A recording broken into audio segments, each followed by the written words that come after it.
Hello and welcome to Trucking Answers Live. It's Monday again. I can't believe it. 1 p.m. Mad Maldy was first. Thank you for coming in an hour early. And thank you everybody for being here. We go live every Monday at 1 p.m. right here on Trucking Answers. So that's super exciting, at least for me. And I hope everybody else. So let's see what's going on down here. I have another screen down here that I look at, so I'm not trying to ignore everybody. That keeps the comments going. Texas Truckers here. Thank you for being here today. Jockey J. Allen. Not nice. Thanks for coming in. Donald Romano. Yeah, 18-year-olds. Look, should 18-year-olds drive a semi? My point of it is, why not? That's what I would like to say. Why shouldn't they be allowed to drive? Trucker Hershey is in for the live show. Thanks for being here. Allman is fourth. And you just quit your trucking career today over a CPAP? That isn't any good. What's the story with that? You're waiting. Mr. Vinny is waiting on the shipper. Thanks for coming in. Yeah, Mad Maldy, here we go. Should an 18-year-old get behind the wheel? Well, look, if they're trained, really, what's the problem? Jared, thanks for coming in. Whoa, yeah, at least somebody's excited. I appreciate it. And of course, I appreciate everybody coming in. Look, here's the thing. We send 18-year-olds in the military, right? So if they're good enough for that, why can't they drive a truck? Now, the question is, how will it affect rates and stuff? That's another story. But my point is, should the government limit an 18-year-old's ability to drive a truck? I don't think so. Will it help the rates in that? That's another story. They'll be taken advantage of, that kind of thing, by companies. But, if they can sign a contract, they can buy a rifle, they can go in the military. Why can't they drive a truck? I mean, why can't they drive a truck? Let's see. So more people coming in. Alex, the over-the-road driver, they need more experience driving. Well, maybe, but what if you never drove when you become, a semi driver? Like, my sister-in-law doesn't have a license, so she could go get she's never driven a car. Okay. So she could go get her car license and go right to truck school and really have no driving experience, and people wouldn't think anything about it just because of her age. So I don't know that that's a good reason. What do you think about that? Stan was a military vet driver. Yeah, look, if you're in the military driving, so you do 2 years, you get out at 20. Why can't you drive a semi?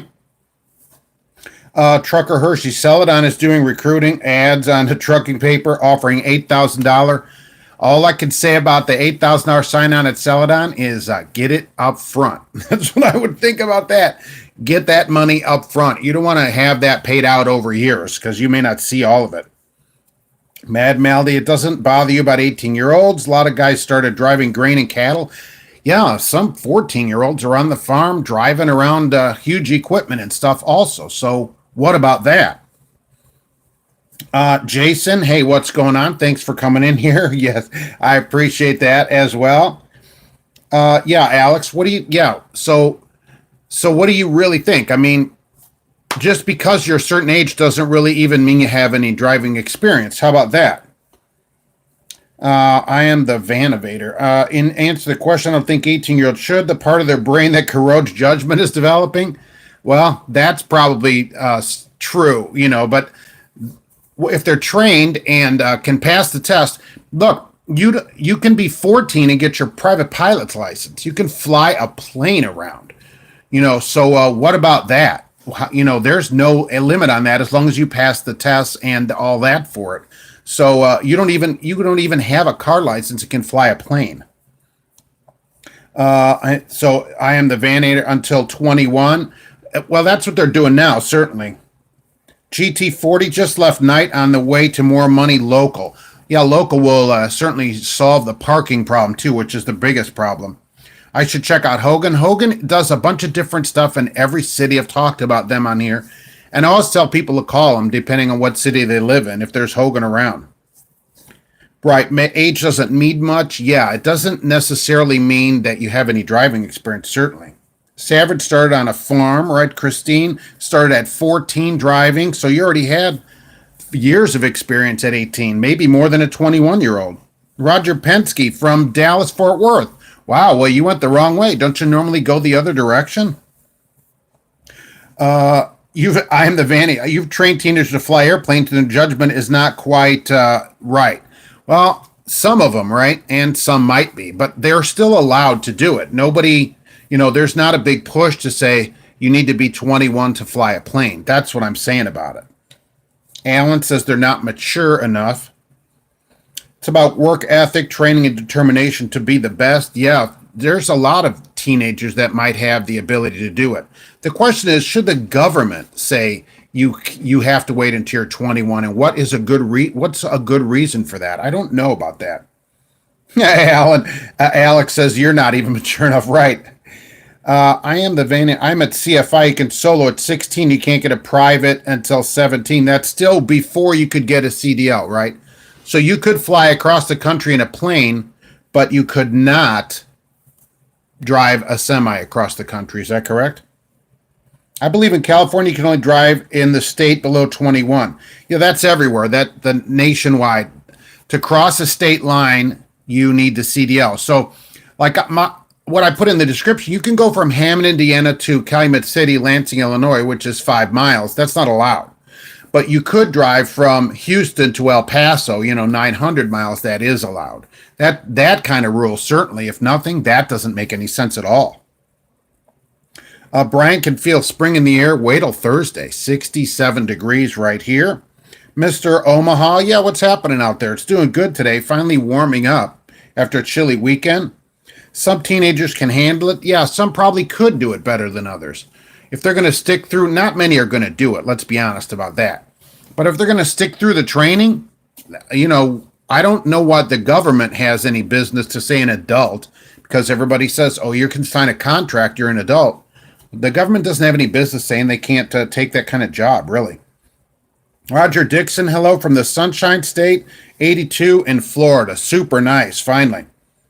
Okay for local, I'm guessing 18 is okay for over the road. Yeah, look, if you can go 900 miles across Texas, why can't you cross the state line? This state line kind of stuff, that's really the rule. It doesn't make any sense at all. What's the point of that? So you can go from Houston to El Paso, but not Houston to, Louisiana. That doesn't make any sense. If you can, I think maybe if they up the training with an actual experienced driver, that would be great, Big Huge Mike, wouldn't it? Would be bad idea. Why cannot give them a gun and fight wars? Why not drive a truck? That's what I'm saying, right? You're welcome to go across the world and kill people for us, but don't haul potatoes across the state line. That rule just doesn't make any sense at all. And the drivers for everybody should all be experienced drivers. If you can pass the proficiency exam, that's good enough for you. Maybe limit the hours of service till they get some miles, Mr. Vinny. Well, then companies will, they wouldn't make as much money and they wouldn't maybe stay. How about that? Is Hobby Lobby a good company to work for? I don't know. Has anybody worked for a private company, Hobby Lobby? We all know the test is a joke. Farm driving is not the same. A loaded truck on the road with people on the road. No one is really ready for that. Well, the test, in most states probably is a joke. That was easy when I did it. That is for sure. Hobby Lobby only ran teams. I didn't know that. I know the stores are closed on Sunday, but I think the trucks have to run all weekend. M. Miller, what's happening? Good afternoon from here. Did everybody set their clocks too? Oh, I hope so. It's 1 now, not noon, right? Some good drive-away companies? No, I don't know of any good drive-away companies. I've never looked into that kind of thing. You can drive an RV the size of a bus with a trailer across the country, but not a truck. Oh, that's a good point too, right? That same 18-year-old could drive an RV, a Greyhound-sized RV, with an SUV on a trailer behind it, no problem. But put them in a 26-foot, 28-foot Class A. They can't do that. That doesn't make any sense either. You just left Houston 2 hours ago, Stan? Oh, that's awesome. Going which way? Oh, if you can go to El Paso, you could be 18 years old. Regardless of whether it's legal, will insurance companies want to insure 18-year-olds? Well, that could be a problem, day cab, gear jammer. But a lot of large companies would self-insure for that kind of thing. So it may not cost them as much as you would think. And look, honestly, they'll probably pay them less too. So they'll make some of the money up on the lower pay. They'll say, well, you're an apprentice. They'll call it some kind of name, apprentice driver or something, so that they can pay them less. If you've been around trucks all your life, 18 is okay.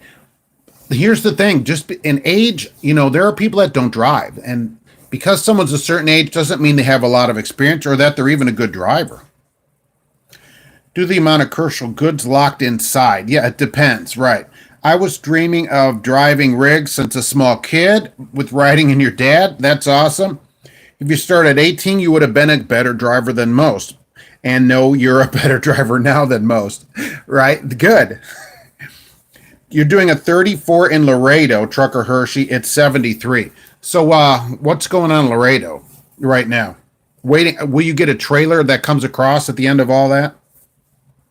Alex, it's like handguns. You can have a rifle or shotgun and ammo in 18, but you can't get a pistol or ammo. Yeah, until you're 21. That's true, but you still could buy a rifle at 18 years old. You can also, that was a very good example, drive a gigantic RV across the country without any problem. You can go 800 miles across Texas without any problem.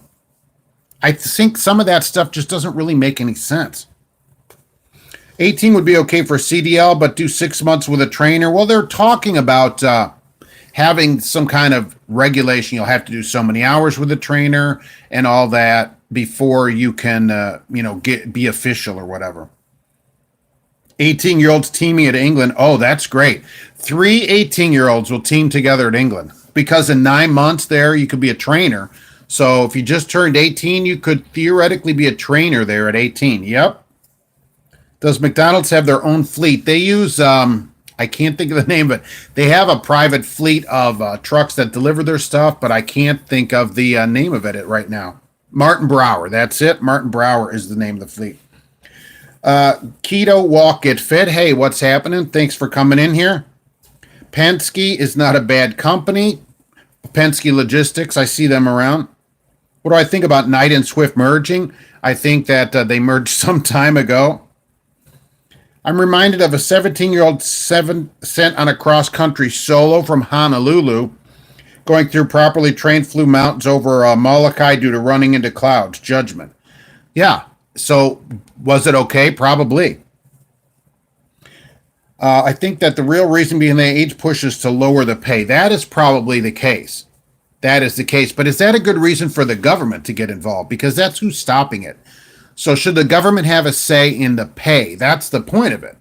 Exactly. So people don't like regulations. So do we want the government to say, well, you can't hire people because it will lower the pay? That I don't know about that. People shouldn't accept lower pay. And certainly they'll pay low, certainly. Is Yellow a good company? Well, you get all your benefits. Union company, good pay. Dock to driver program, you never have to be gone. Absolutely. I agree on government involvement. They also screw up any attempts at reasonable regulation. Yeah, I think this state line thing is just crazy. 6 miles, no good. 600 miles, okay. That doesn't make any sense. If you don't drive, how are you going to have expressed that? What's West Side Transport? Let's have the whole weekend off lets you have the weekend off every weekend. Good. At home, not in a truck stop. What's up from Bakersfield? You're a little late. No signal. You need to get a signal booster. Thanks for coming in. Talking about the email he sent about the ATA president. Yeah, that was totally ridiculous what that guy. The ATA president spoke to Congress here recently and said, oh, well, we've got, the reason drivers are having problems because of all the infrastructure's crumbling and all the waiting time in construction and traffic. And so drivers aren't making any money. Yeah, exactly. Drivers don't make any money because they get paid by the mile. That ATA guy should just go to all of his members and say, look, why don't we pay people for all of their time? That would have been a lot better, wouldn't it? I'm assuming it's up to the minimum age a company's insurance requires. Yeah, that'll cost more, just like a car. But 18-year-olds drive cars. Yeah, Steel Horse. Yeah, thanks for coming in today. And yes, handing out demerits already. It's, hey, what's going on, Todd from Landstar? Oh, you just left Jasper. Wow, heading to Effingham. Nice. Did you get a couple of engines down there? Starting in February 2020, schools will be mandatory. Training will be harder.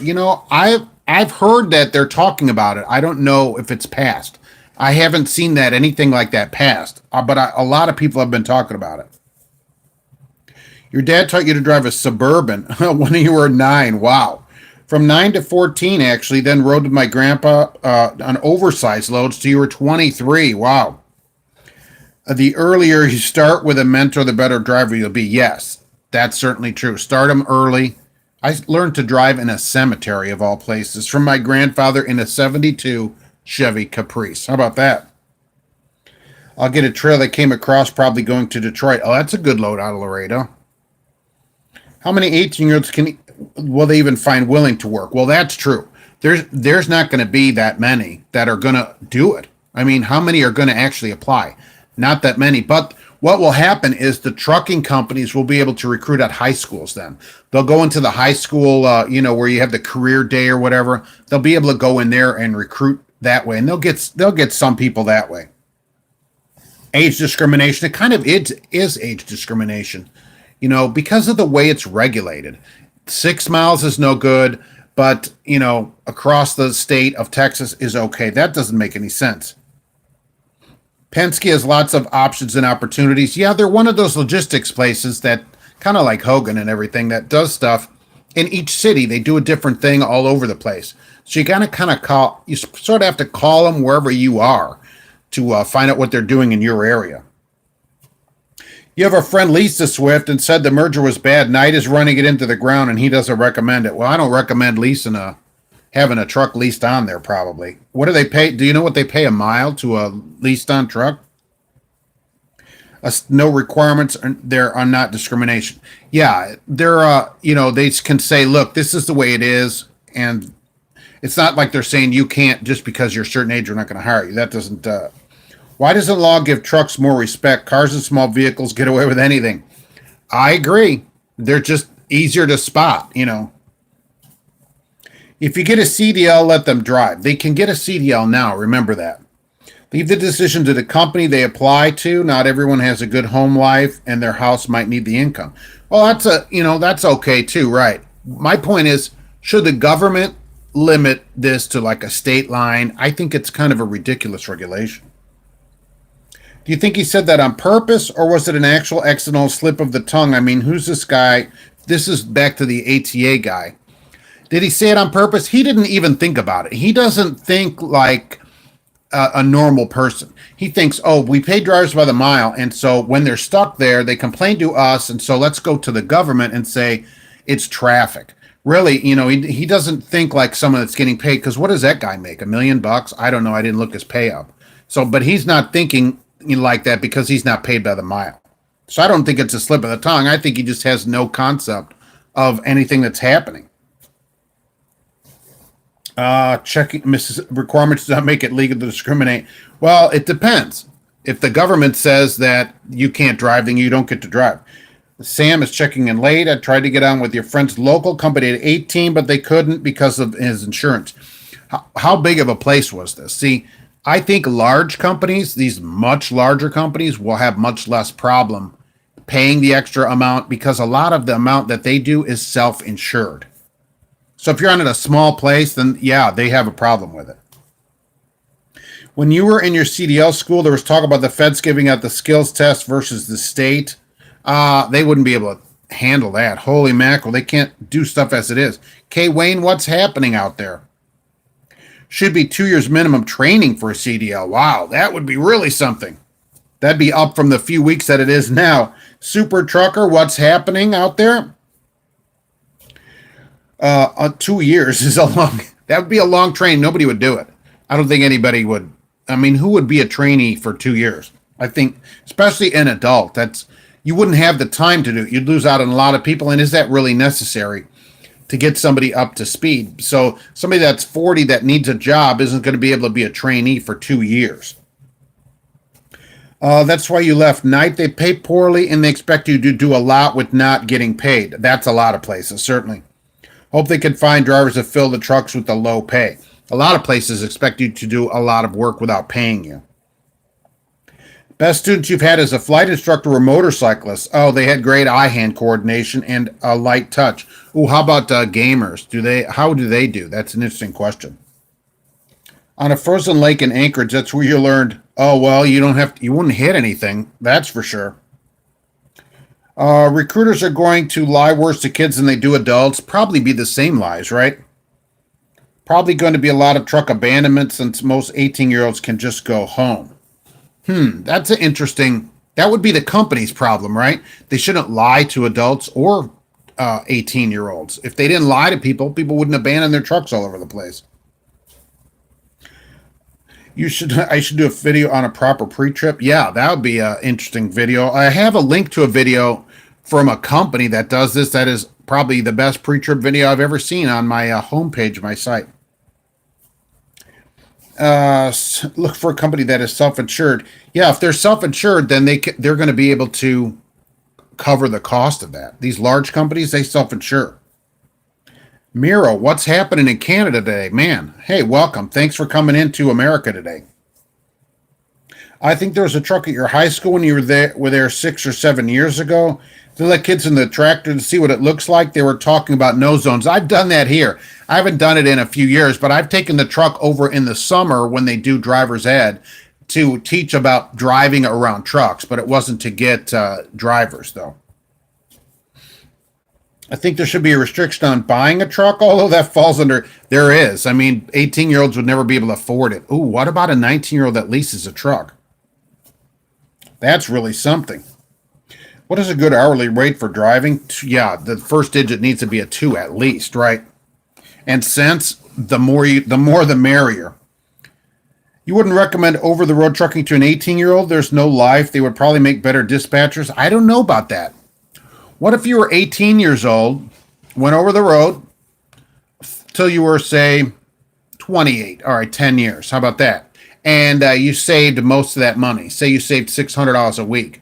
At the end of that, you'd have $300,000 in cash and be 28 years old. I think that's not a bad plan if somebody would actually do it. I think that's a very good plan. You could then go buy a house and a car for cash, have all this money stashed away, own your home. I mean, that's way better than most people do at that age. Thomas checking in. Thanks for being here today. Chrome Jerky, make it paid training. Training should be paid, of course. Steel Horse, yeah, Thomas finally got in here today. Thanks for coming. If you can be 18 inside a person's state, what's the problem with 18-year-olds that want to work for a living? I don't like this state line thing that they do with it. That's really what bothers me the most right now. It's a state line. You can't cross a state line. So if you're in a huge state like, Alaska or Texas or whatever, no problem. But inside, if you're right on the state line like Hammond, Indiana, you can't go right across the state line to Calumet City, Illinois. That doesn't make any sense at all. And who's the government to say that you're 18, you're an adult, but you can't work? You had the upper hand when I did the pre-trip training, mainly because I am a Virginia State inspector. Oh, that would be, you know exactly what to look for then. Exactly. You wouldn't want anything less than $30 an hour. Oh, that's good. I haven't seen that. I'm seeing high 20s in Indianapolis. 27, 28 is the most I've seen for local jobs there.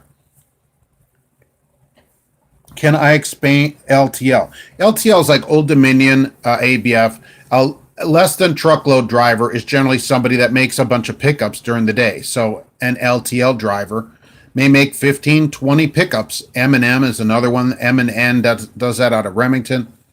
So you go around to stops. You see yellow freight. That's an LTL job. Make all the pickups and deliveries during the day and take the trailer back generally to your home base to go off somewhere.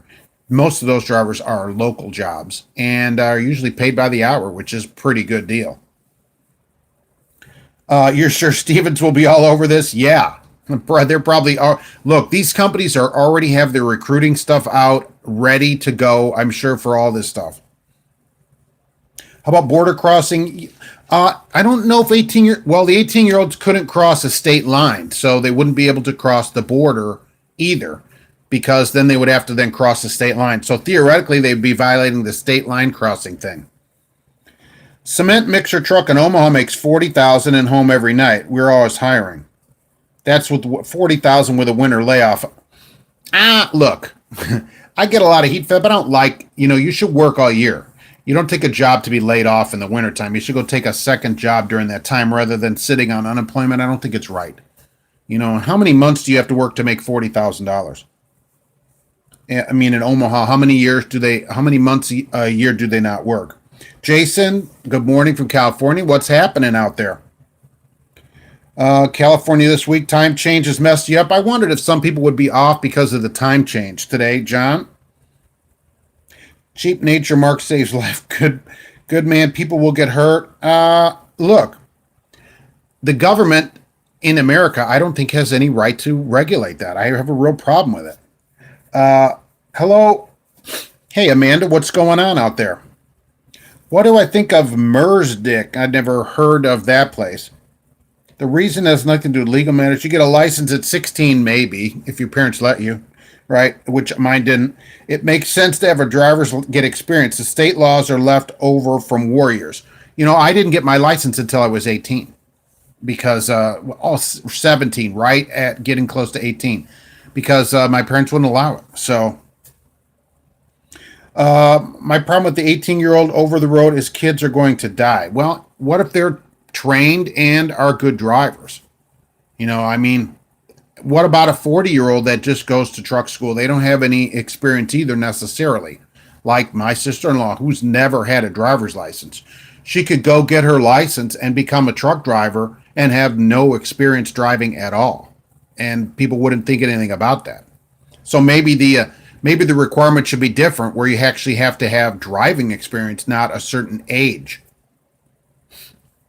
Fewer still are adults at 18. Yeah, well, that's true. So as being an adult at 18, the practical reason is from the insurance.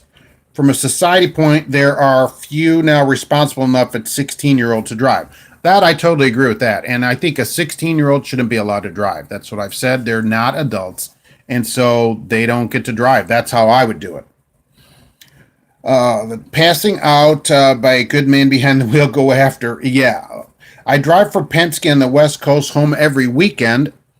Very rarely am I not home every night. Paid well, hourly, lots of overtime. Everything's a new driver needs to start a career. I've talked about Penske before. You can't really pin them down because every city they do something different. I see their ads around here too, and they do a bunch of stuff. So I think it's not bad. They have auto mechanics class in high school. Why not have an advanced class for CDL driving and mechanics? Get rid of the restriction if you pass the class. That's a 2-year class. Oh, that's good. You could get your CDL at the end of class. The end of that class, you go take your driving test, get your CDL. That's not bad for like a technical school.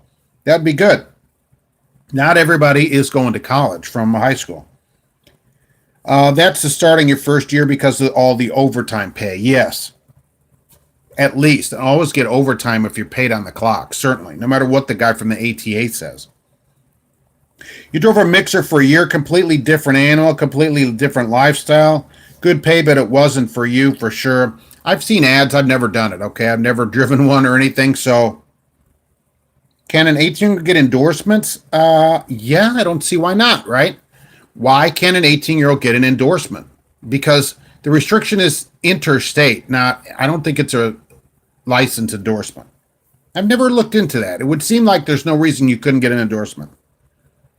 Penske has excellent fleet service. I've never sat and waited longer than 2 hours for anything on the yard. Good. Good. That's how all places should be, right? Maybe people should work there and then it would show these other places what they're doing wrong. Age isn't the issue. It's training is the key to always has been, and self-respect and pride. That's true. That's for a lot of people, though. They don't have any pride in their job. No matter, I've said that, no matter what you're getting paid, if you don't like your pay, you still do your job correctly and then quit. You don't get to do a job halfway because you're not being paid properly or whatever. Quit, but do the job that you're being paid to do.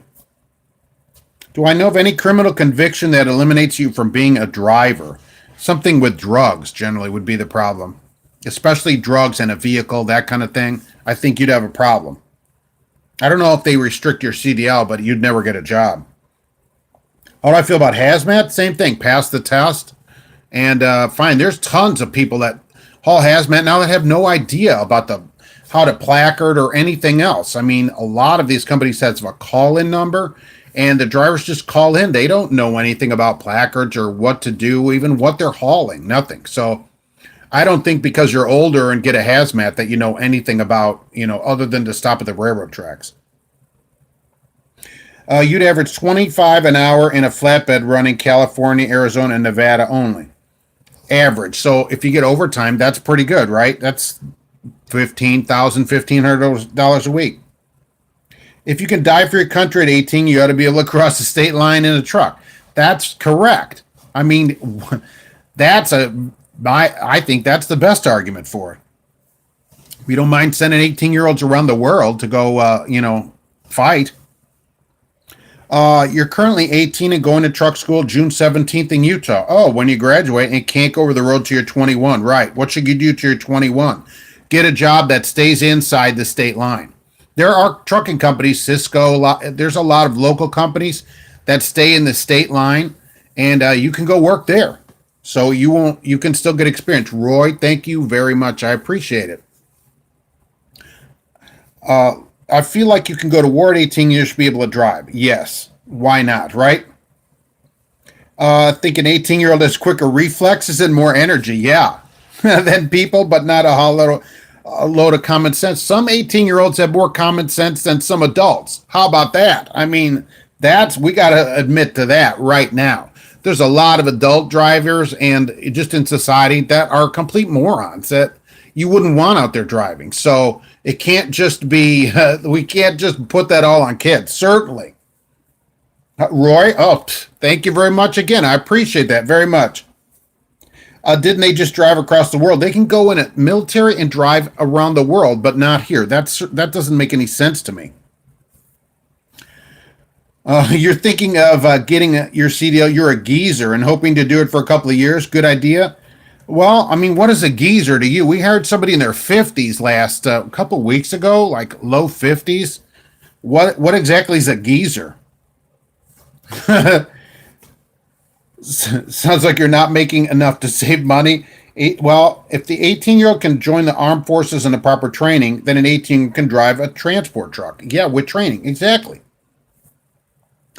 Scariest thing you've seen was a guy that was 30 and never drove. Right. Got a regular license and then got a CDL. Only guy that scared you. Horrible driver with no experience. Yeah, that would be my sister-in-law. For example, if she went to become a truck driver, she's never driven a car. Okay. And so she would have no experience, but people would think, oh, well, she's over 18, so she can go get a job. And I don't know that, is the be all and end all of an 18-year-old being a driver. Just think of the beginner companies are picking up 18-year-olds. Their reputation will be worse than they are. Maybe. I mean, maybe not. Look at their reputation now with adults. I mean, so a lot of these adults shouldn't be drivers, really. Johnny can't read. That's a problem with signage. Well, now the truck says what the sign is on the screen in front of you. So that's awesome. If you're from Texas, Arnold Trans has a lot of intrastate. I think a lot of these companies have intrastate. You might find a company that has an interstate job, even in Utah, for an 18-year-old here, and tell them, look, put me local, and then put me on the road when I turn 21. You wouldn't even have to leave. You disagree. Roy disagrees. He served 24 years. Military had brutal UCMJ accountability. The CDL doesn't. Yeah, that's true. The CDL doesn't have the same kind of accountability as the Uniform Code of Military Justice, which is what we're talking about there. Lindahl is late. Oh, well, you'll be back up and watch from the beginning. Oh, thank you. You can DVR it. Very little to no accountability to an 18-year-old in a semi. It's the same for everybody, though, right? There's very little accountability in the truck. It's the companies that should put accountability on drivers, and they don't. They need to do the training. The company should be held to a way higher standard than they are now. That's really the problem. Companies are not held to any kind of standard to put new drivers on the road. If that changed, then the companies would change their ways. For every fine a new driver gets, the company should get maybe 20 times that fine to have them learn their lesson and get people taught. Do I think we'll pass in the Senate 18-year-olds be able to drive interstate? Maybe. Some of the 18-year-olds can drive a truck. Yeah. You wanted to be a truck driver since you were 14. I think it's up this year, and the ATA guy's all about it, and I think it has a better shot than it has had in a while to pass. So it's possible. It's possible. You can still drive at 18 and then go interstate at 21, though. So don't think like you can't have you can already have 3 years of experience when you turn 21. John did 12 in the Air Force. Okay, good. Thank you. I got my CDL at 18 and went in the Army. So why not let an 18-year-old drive intrastate only? Well, they can already drive intrastate. It's the state line thing. 6 miles you can't do, 800 miles you can do it. The state line thing doesn't make any sense, really. If it wants to be some kind of restriction, you should make it a mileage restriction or something like that. A state line restriction doesn't make sense. What about overconfidence? You've seen it cause many truck accidents. I think it's called super trucker. That's true. That's true. That is in a lot of people. Are 18-year-olds not as good at drivers? Generally not in accident rates. But should the government limit someone who's 18 and who society calls an adult from getting a job? Because we're really talking about government limitation here, regulation that really nobody likes. Training should be the key, John. Yes, the companies should train you. That they don't train people now is always just crazy. It doesn't make any sense. You understand their thought, but there aren't many 18-year-olds that are ready to handle the responsibility. 21 is a bit young. It can be. I totally agree. But there are some, and there's no reason that they shouldn't drive if they can prove they passed the same test as everybody else. Mad Maldi, age doesn't matter. It's all about training and self-respect. If people are trained and do a good job, I'm in. I'm in for it. I don't like the government regulating it. We have an older gentleman in his late 60s or early 70s hauling cars with us. He keeps up with the youngins, no problem. Yeah, but did you hire him? Does your company hire him when he's 70 years old? That's the thing. At 18, you would have been a better driver than most of the drivers on here. You'll see that much, maybe. Pay good at $2 a mile. Oh, that'd be great, right? It's against the law to not sign on to driving on your ELD. Is it against the law? And move your truck. You can go 4 miles an hour without picking you up. Okay, now this is this is kind of a iffy thing. The law says strictly, if you're driving the truck, it's driving. Does the thing pick it up? No, it doesn't. Is that against the law? Technically, it's against the law because you're driving. Any driving of the vehicle is driving. It doesn't say driving up to certain miles per hour. It's driving. So is it against the law? Technically, it is against the law. What the ELD doesn't know, though, I guess you could go on there and switch it to driving. But I'm sure most people don't do that. So is it against the law? Yes, technically and actually. If it says driving, when you're driving, you're driving. There's no speed limit on it. Would you get in trouble? No, because it doesn't register on there. Oh, Roy, you owe a few more payments. Oh, geez, I appreciate that, Roy. You don't have to do any of that for, that, but I do appreciate it. The series found doing it better, found you a better job. I'm glad. I'm glad that it's working out there too, believe me. And Roy, I appreciate it. The Army is some guy you don't know, sends you out to whack some other guy you don't know. Well, I was in the Army too, so I'm out there, okay? They on me like fly. It's good.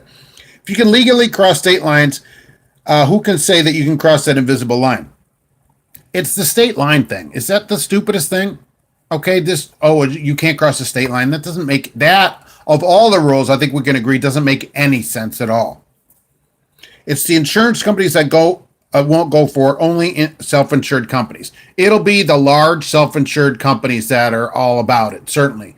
And that would be where people would have to start, because a smaller place is not probably going to do the insurance on it.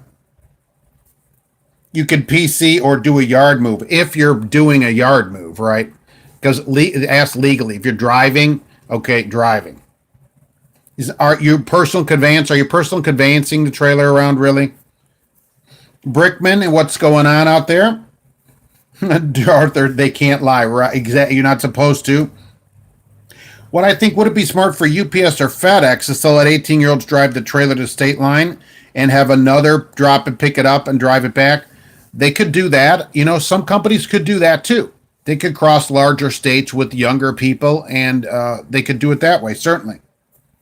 We need 4-bunk trucks to increase training. Yeah, I've wondered how you could stack another one. I always thought you could put the bunks along the back, standing up, kind of space shuttle style, if you've seen that, or in the, and just strap people to the back wall. And I wondered how many you could actually get in there.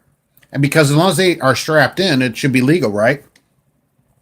You've been driving commercial since you were 22, but you learned to drive a stick at 11. Wow.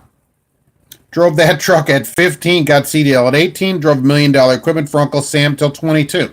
Yeah, so you certainly would qualify as somebody with tons of experience already when most people are just starting. There's local jobs in Utah hauling hay and containers from Ogden to Salt Lake City. That would be perfect for our 18-year-old Utah person. Move to Texas if you're under 21. It's like over the road because you're so big. Yeah, you can be gone all week and never leave the state of Texas. Then you can go to Raider Express, huh? How about that? If someone is old enough to be drafted and go to war, then they're old enough to drive. If you want them to act like adults, then we have to treat them like adults. If the government, is going to say you're an adult, whatever you sign, we hold you to, you go to adult jail, when you commit a crime, then you're an adult. You can't, but other than this one thing, you can't do it. I don't agree with that. Roy, thanks. Thank you for being here. I see you're going back to work. I appreciate it. And thanks for stumping in also. Wyoming messed up your schedule so bad. Running split sleeper is rough. That, of all things that Martinez, the head of the FMCSA, has said, he constantly harps about changing that. So there's no way I don't see that changing. Every time he talks about the rules, he talks about sleeper, split sleeper, change to split sleeper. I got to believe that that's going to be able to go as long as it's 2 hours. At one point, at least, you're going to be able to split it however you want. I got to believe that. Jared has hit a skunk. Yikes. Bad for you and the skunk. You have power, so we will go after being... Yeah, were you out of power there? Was there a green haze? Yuck. Ugh. Hey, Roderick, what's happening today? Scotty too hottie? What part of Indiana? I'm from Lafayette, but originally from Hammond, Indiana, the wonderful city of Hammond. A kid hotshot running Louisiana to Houston every week. Well, is that a CDL vehicle? That's the thing. Some people don't plate them, don't apportion those, and so then they don't hire CDL drivers for them, probably wrongly on a lot of them, depending on what they weigh. If you extend the bunk a few feet, you can get 2 bunks stacked on top of each other on all 3 sides. Yeah, why don't they put, all they got to do is get a little bit bigger sleeper, and you can line them up along the sides and the back. Hey, Flavio, what's happening? Good to see you today. Should you be scared to drive a manual, go to truck school on June 17th? No. I've always found people that never drive a manual are better drivers of semis than people that have experience because some of them have bad habits. So you don't have any bad habits that we have to teach out of you. So absolutely not. You'll probably do better than other people that haven't driven one. Red Monkey Trucking, what's going on today? You don't know why companies don't pay overtime for their local drivers like Saya, right? Pays after 45. Okay, easy, because the government doesn't make them do it. Transportation is exempt from the Fair Labor Standards Act, so they don't have to pay overtime at all. Some companies don't pay it at all. I see that too. So that they give it after 45 or 50 is better than some places. You should get it after 40 hours. That's the standard. OIDA is trying to change that. It'll probably go nowhere. I don't see that ever changing. So that, they don't. Plus, here's another reason they don't pay it. Drivers there don't demand to get paid it. You get paid what you'll accept. So what if every driver at Hills Brothers, you say at 50 hours, what if they didn't come in this morning? They all call off at the same time and say, we're not coming in till you give us overtime after 40 hours. Oh, I bet they'd have overtime already. It's only the afternoon. Easy. It's easy to get if you'll just stand up for what you want. James was born in Valparaiso, right up the street here. Nice. Got your CDL in 98 right after high school at 18 to drive a grain truck. Bill, one company tried to tell me, don't worry, you can drive out of state. We'll get you around the scales. Right? There's probably some of that going on as well. Take passenger seat out at a bunk. Well, somebody's got to be sitting there all the time too. That's where we put another person. Jay Cannell went back to driving in the oil fields, says Jared. Okay, I never knew he drove in the oil fields. I don't know that much about him, I guess. Why is the transportation exempt? Well, in 1937 or 38, when they came up with these goofy laws, they exempted the transportation industry. So the roads were much more, much different then, no interstates or anything. And so agriculture, transportation, there's a few industries that are exempt from overtime laws, and they just never changed it because, again, we don't demand it really, but you could get overtime by certainly demanding it at your company. That's why the law has been in place, for 80 some years though. You'll see companies buying 155-inch sleepers, 5 drivers per truck could swing that payment. Yeah, if you had enough drivers, really you only need 3 because that's 24 hours a day of driving and nobody runs out of hours though, right? 8, 8, and 8. Nobody even needs a 30-minute break. If you hot seat the driver's seat, which is illegal, but you could hot seat the seat and never stop the truck. Roger Penske, we need to remember that these laws are left over from World War II. Yes, the interstate highway system hadn't been built, and the goods that we transport now go by rail. A lot of it does, yes. Exactly. And so these are just leftover rules that have stayed there.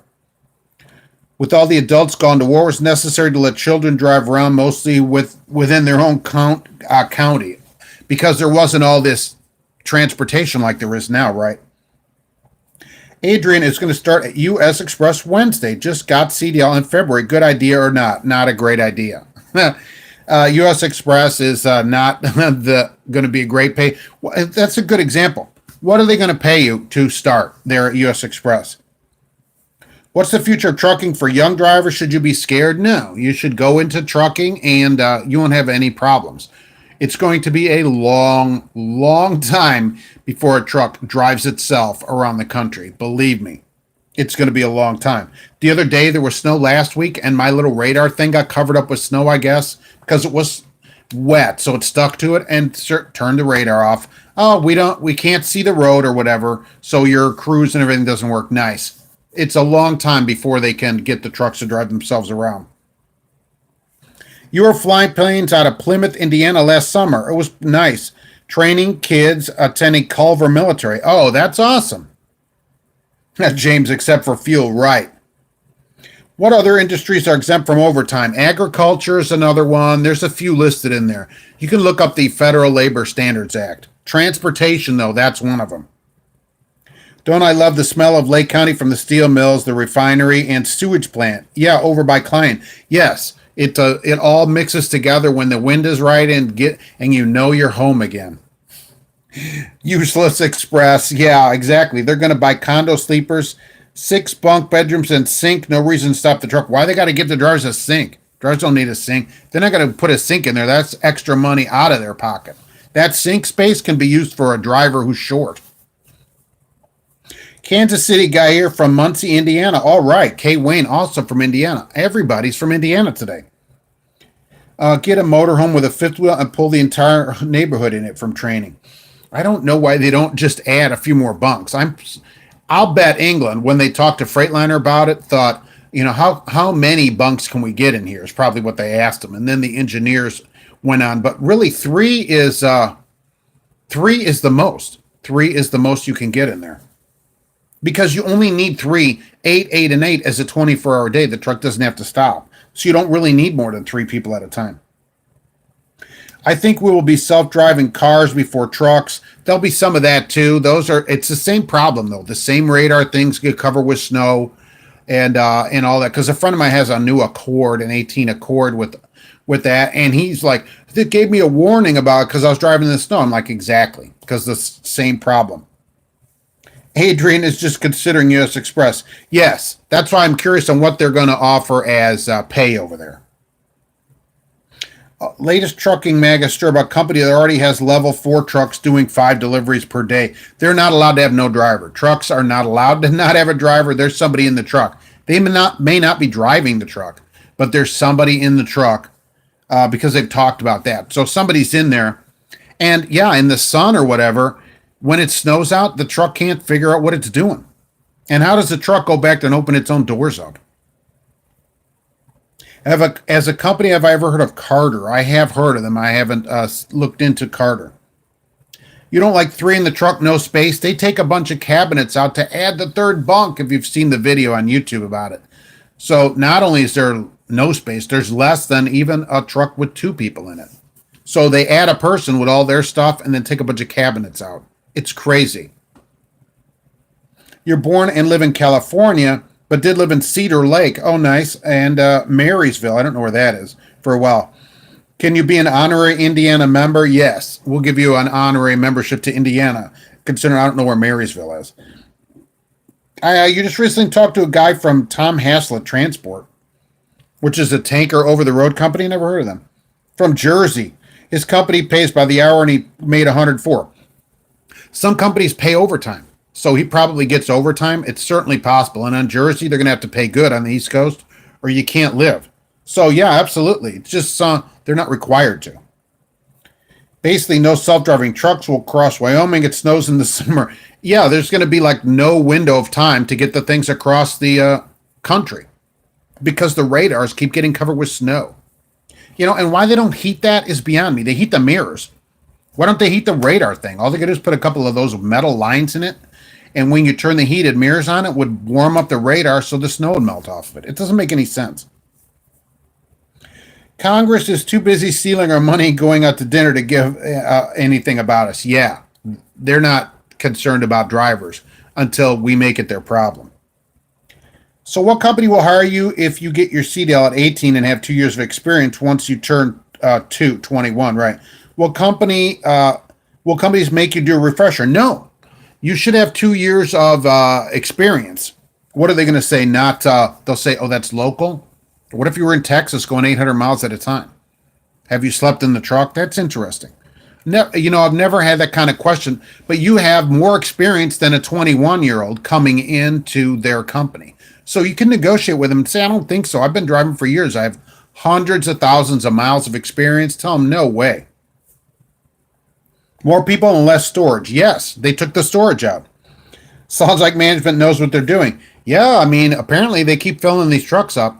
But when that top bunk, which is over the driver's head, and that driver faces backwards, it pops down backwards. They took all the side cabinets out, and the cabinets, everything over the driver's head, all that storage up there, that's gone also because it's bunk space. So all that is gone. There's only the two lower cabinets in this back on the sleeper on the sides. That's all that's in the thing. Management never has a clue what they're doing. Yeah, correct. Why wait for a driver intervention? Use the temp sensor we already have on board. If cold, then turn on heat traces. Well, it could have a sensor on it that's cold too, right? I don't know why they don't do it either way. If it reads that it's 30 degrees outside or whatever, why doesn't it just turn the thing on and heat it up? You know, why there's snow on it, it's just beyond me. They spend all this money on all these sensors, and then it snows a little bit and everything turns off. It doesn't make any sense. Is there any truth to the rumor that Sierra England plans on hiring midgets so they can put 8 trainees in a truck? It's possible. Anything there is a possibility. Probably would pay them half as well. Refreshers are typically for those who have gaps. Yes. So I think if you have a consistent employment, you shouldn't need a refresher. You're a driver. And plus you tell them, look, I'm not taking a refresher. I'm a driver. Part of it is standing up for yourself too and saying, no, that's not going to happen. You know, this is how it's going to be. Once you have some experience, especially at 21, you could have almost 3 years of experience. You don't have to tolerate, their garbage treatment to you. Nobody should tolerate garbage treatment, by the way, even if you just start driving. It doesn't mean you have to be treated like less than a person or whatever. That's not right. Why don't drivers take a stand and stop all the freight for a day or two like a union would do? Well, if you did that at one company, it would absolutely work. But across the country won't work. You do it one company at a time. Now, like England is a good example. Everybody Monday at 10 a.m. parks, and everybody sends a message at the same time. We're not moving until we get, until you talk to somebody. You need a spokesman. One of the drivers there is the spokesman. and nobody moves until that driver says we moved. Period. They can't fire. What, are they going to fire you? They can't. They can't fire you because you're on the road. And so if they fire you, you leave their truck in the middle of no place. They can't fire you on the road. Once you're fired, remember, you're not responsible for their equipment anymore. So you just walk away. So, okay, I'm fired. I'm leaving. They can't do it. They're going to go recollect 3,000 trucks. That's not going to happen. Do I accrete or night for U.S. Express considering USX? Don't do U.S. Express. Yeah, I wouldn't do U.S. Express. It was one of the lowest pays I found. Just going somewhere else could raise your pay thousands of dollars your first year. Do I think trucking is a bad career for people with a family, or is it not as bad as it was back in the day? Well, you don't have to be gone anymore. If you have a family and would like to be home to see them once in a while, you don't ever have to be gone. You can go doing these dock to driver programs, or Hogan, like Penske Logistics, they mentioned a lot of these places. You don't have to be gone anymore at all. You can go home every day like a normal job and see your family and everything. So trucking is still a great job for that. Way better than it used to be. People that are gone now and don't see their family and cry about it, or it's because they want to. Because there's tons, I find tons of local jobs. The mail, 27 something an hour in Indianapolis plus overtime. I mean, come on. Felipe, what's happening? Good to see you today. Do companies supposed to pay deadheading? Well, I think they should pay it. Adrian should watch the U.S. Express company review. That's good. They don't have to pay unloaded miles. They should, though, right? Let's agree to that. Companies don't have to pay deadhead, but it's nice when they do. It's very nice for your check. Load it on your way to Carlisle, Stan. All right. See you later. See you on Monday at 1 p.m. every week. Most do because they wouldn't get drivers, yes. Unless you're an owner-operator or lease, then you can expect to be paid in empty miles. They won't keep their drivers if they just hose everybody on the pay. So if you're not getting paid empty miles, you need to go have a talk with them immediately. And right, Steel Horse is not driving for no pay. I totally agree. You need to go in there immediately and say, you're going to pay me or we're done. Because you don't come to work for free, especially when you do hundreds of miles for nothing. That's ridiculous. We can't do that. Or if you get a percentage, then you have to figure out a percentage of the whole load and what does the whole load pay. Great idea to stop for a day for one company at a time, not the whole country. One company at a time is how you shut the industry down and get your pay raised. One large place. It's got to be big because somebody with 3 trucks will just fire you and go collect their trucks. Somebody with thousands of trucks and you all stop, well, they can't go collect all their trucks. How are they going to do that? So then they'll have to bend to what you want. Universal are all good paying companies. Regent, Suez, I've never heard of any of those places. Hey, Michael is still doing it better over here. Trying to, absolutely. The weather is doing it better, certainly. Even if you're gone, you can always call or video home. You could. It's not the same as being home. It's not perfect, but you do it daily between in between my dad's home. It is correct, but people could be home now. So that's all I'm saying is that I find tons of local jobs that pay just as much as road jobs. And so unless people live in East Armpit Nowhere land, there's no reason people couldn't be home if they wanted to be home now because of the overabundance of available jobs. So if you have any experience and want to be home, you can be home. So if you're gone, you just want to be gone. It's okay with me, but people should just admit it. If more drivers stand up for what's right, companies won't have a choice. They'll have to make the changes. Huge, Mike, that's the whole thing, right? Companies do what they can get away with. So they'd pay 4 cents a mile if somebody would come and work there. They just couldn't get anybody come and work. So they're like, okay, Pam's like, well, we can do 30 cents. It doesn't seem like 29 and people will still come here. It's just the lowest possible thing they could do.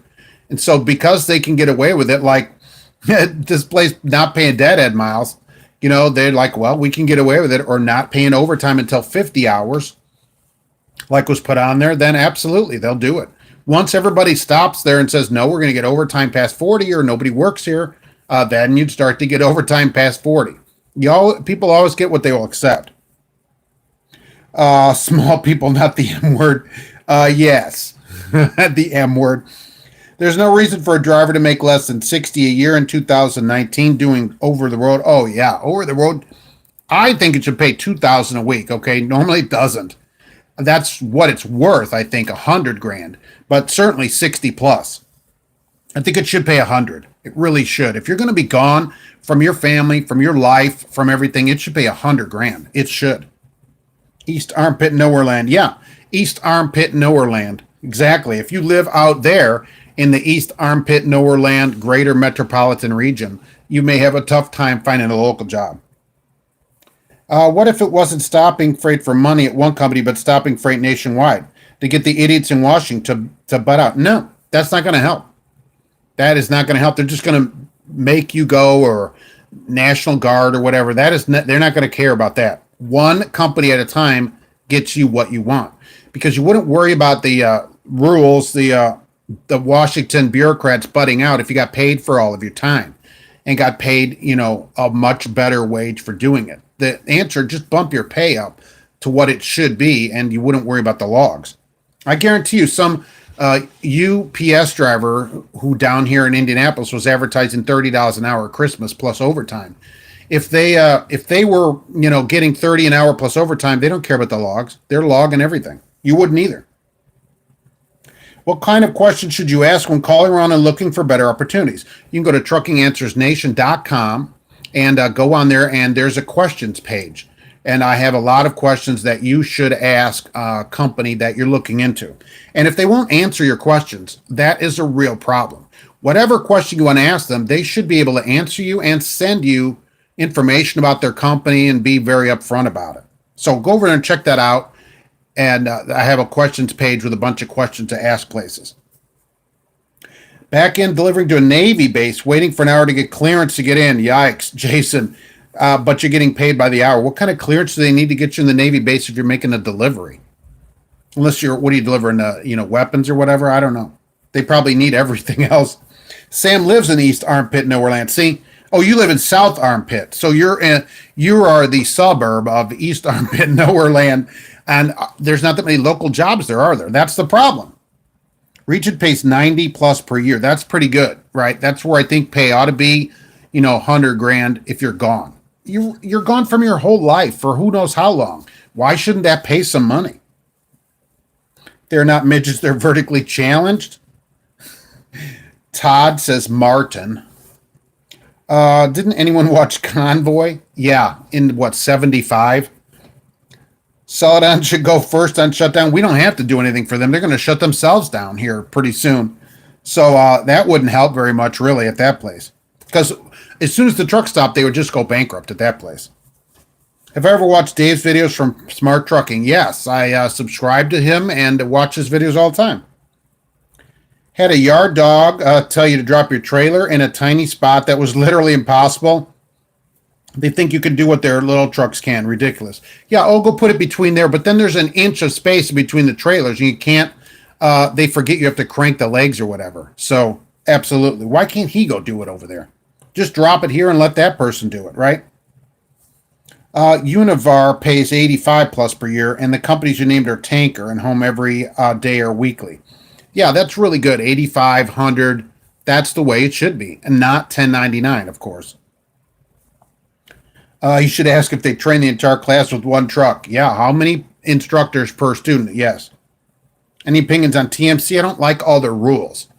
They pay pretty good, but I just don't like the rules there of making your bed and cleaning the slats out in your footwell and stuff like that. I just don't like all that stuff. That seems very micromanaging to me. So I got to believe that it's like that, on the road too, where they micromanage your day. I just don't like it. I don't make my bed at home. I'm not going to make the bed in the truck. You drive a Pete 389, so it makes maneuvers even harder. Yeah.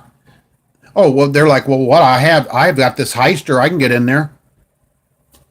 You drive for Hogan and gross $1,500. That's not bad. You're on big lots. Do you have to unload that? You have one day home and the next night for usually 15 hours and live in Ohio. So 75. You unload the truck on big lots, home every other day. That's a pretty good job, right? And that's why I've recommended Hogan. So you can go 75 grand, be home a lot of the time. But Hogan is city by city. Hogan's the same kind of place, city by city. What they do here, they may not do there. They were advertising 900 a week for a straight truck driver in Indianapolis. And you say 900, well, it's a B, box truck. Not bad. Home every day. Hey, Dads, thank you very much. And I appreciate you being here. Believe me. Don't step on the grass. Big, huge mic. Oh, I forgot about that. You're not allowed to step on the grass at TMC either. So when you're walking into the office, no walking on the grass. And I've heard from people, they'll pull you in there and talk to you about it.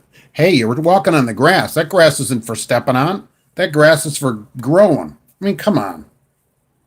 Jason delivering propane. Never been here, but they took all my info and they have to wait until they do a check on your info. Okay. So let us know how it goes. Lickety split truckers make sense. Yeah, the Marine Corps is what I've always heard those letters mean. I should do a review on these Suez Regent, a chemical. I've never even heard of these. Univar, I've never even heard of them. Your favorite line from companies. We have trucks this size and do it all the time. Yes. Oh, yeah, we get trucks. One person, I always remembered this years ago. I was calling for directions, talking to this lady. I'm like, well, can I get in there? I got a 53-foot. Oh, she said, we get 60 footers in here all the time. We get 60 footers in. Oh, I'm like, really? That's amazing. I go, I hope there's one there when I come in because I'd love to see it. So, yeah, we get 60 footers all the time. TMC has beautiful trucks. Yeah, you got to keep them clean. They got some kind of blue beacon, but the truck's required to be clean all the time. Look, I just don't like the micromanaging part of it, no matter what the money is. K&B would be an all right place if they didn't micromanage your day and ruin your day because it pays pretty good. They start at 50 cents, $12.50 for students, not bad. But the micromanaging, forget it. It's the same kind of thing here that bothers me. Making my bed, really? You're going to check to see if my bed is made? Is that part of trucking too? Do you have to have the correct sheets? Do you have to get TMC sheets from the store at TMC store or something like that? Just wheel the legs down right at the nose and push it in. Makes a scraping noise. Well, look, Ryan, why can't the spotter do that for me if he knows the spot is so tight? I mean, what does it take him, 2 seconds to do that? Oh, Big Lots is not driver assist. All right, I wondered about that. You pull in the dock and they empty the trailer. Fine. And so for $75, no touch. That's even better. We'll put that out there at Hogan and home every other day. What the heck is wrong with that? Nothing. Net 450 with Schneider truck constantly breaking down. You got to get out of there. Same kind of thing. Call them up and say, look, give me another truck. I got to leave. I can't make $450 a week. You got to just be a little aggressive with them and say, this is no kind of money. Remember, $2.90 is minimum wage, for crying out loud. M. Miller, you're quite welcome. Oak Harbor Freight Lines is a good company. When you work there, overtime after 8. Oh, that's even better. And they didn't mind paying it, profit sharing, and 401k. That's even better. Overtime after 8 is better. I'm just trying to get people over 40 get to overtime. If you can't step on the grass, how do they mow the lawn? That person probably has to go in and get some kind of form filled out. There's probably an exemption form that they have to have filled out. The guy at TMC probably signs it. Then they have to go get it notarized with a wax stamp. And they probably have it on his person at any time in case someone questions him why he's on the grass. If they complained you walked on the grass, the next office visit would have the same tire marks with your quitting. I think they're pretty clear about it when you start there that, they're very squared away. That's and they just say that on their website. And so if you enjoyed being in the military, you would enjoy it here, that kind of thing. And they actually say that on their, on part of the FAQ on their website. They don't talk about the grass, but I've heard it from enough people to totally believe it. Charlie and Lakeshore Drive in Chicago infrastructure needs rebuilt. 80 eastbound, yeah, certainly. Who's on Lakeshore Drive, though? None of us, right? Making your bed sounds like trucking for mom. You're not going to recruit in high schoolers like that. Well, I don't know. In high school, my mom would have been on me to make my bed, certainly. That's not part of their business, in my opinion. If I got to live in that truck for a week or two at a time, it's none of their business if I made the bed that morning. What do they care? Maybe if I Febrezed it and I'm waiting it to dry it out or whatever, Even Western lets you step on the grass. That's sad. So you're better off at Western. At least you can walk on the grass there, for crying out loud. Of course, then at Western, everybody gets patted down because everybody's got felonies. Telling you to make your bed, if it will pay extra $10 a sheet. Oh, Here's the thing about that. Here's an interesting legal problem that they have with that. And I don't have a copy of their driver manual. So if anybody works there and is in the driver manual, I'd love to see that. If it's a requirement, an actual requirement of a motor carrier, it's got to be logged. So keep that in mind. Anything a motor carrier requires you to do is required to be logged. So if it's required by the motor carrier, you must make your bed.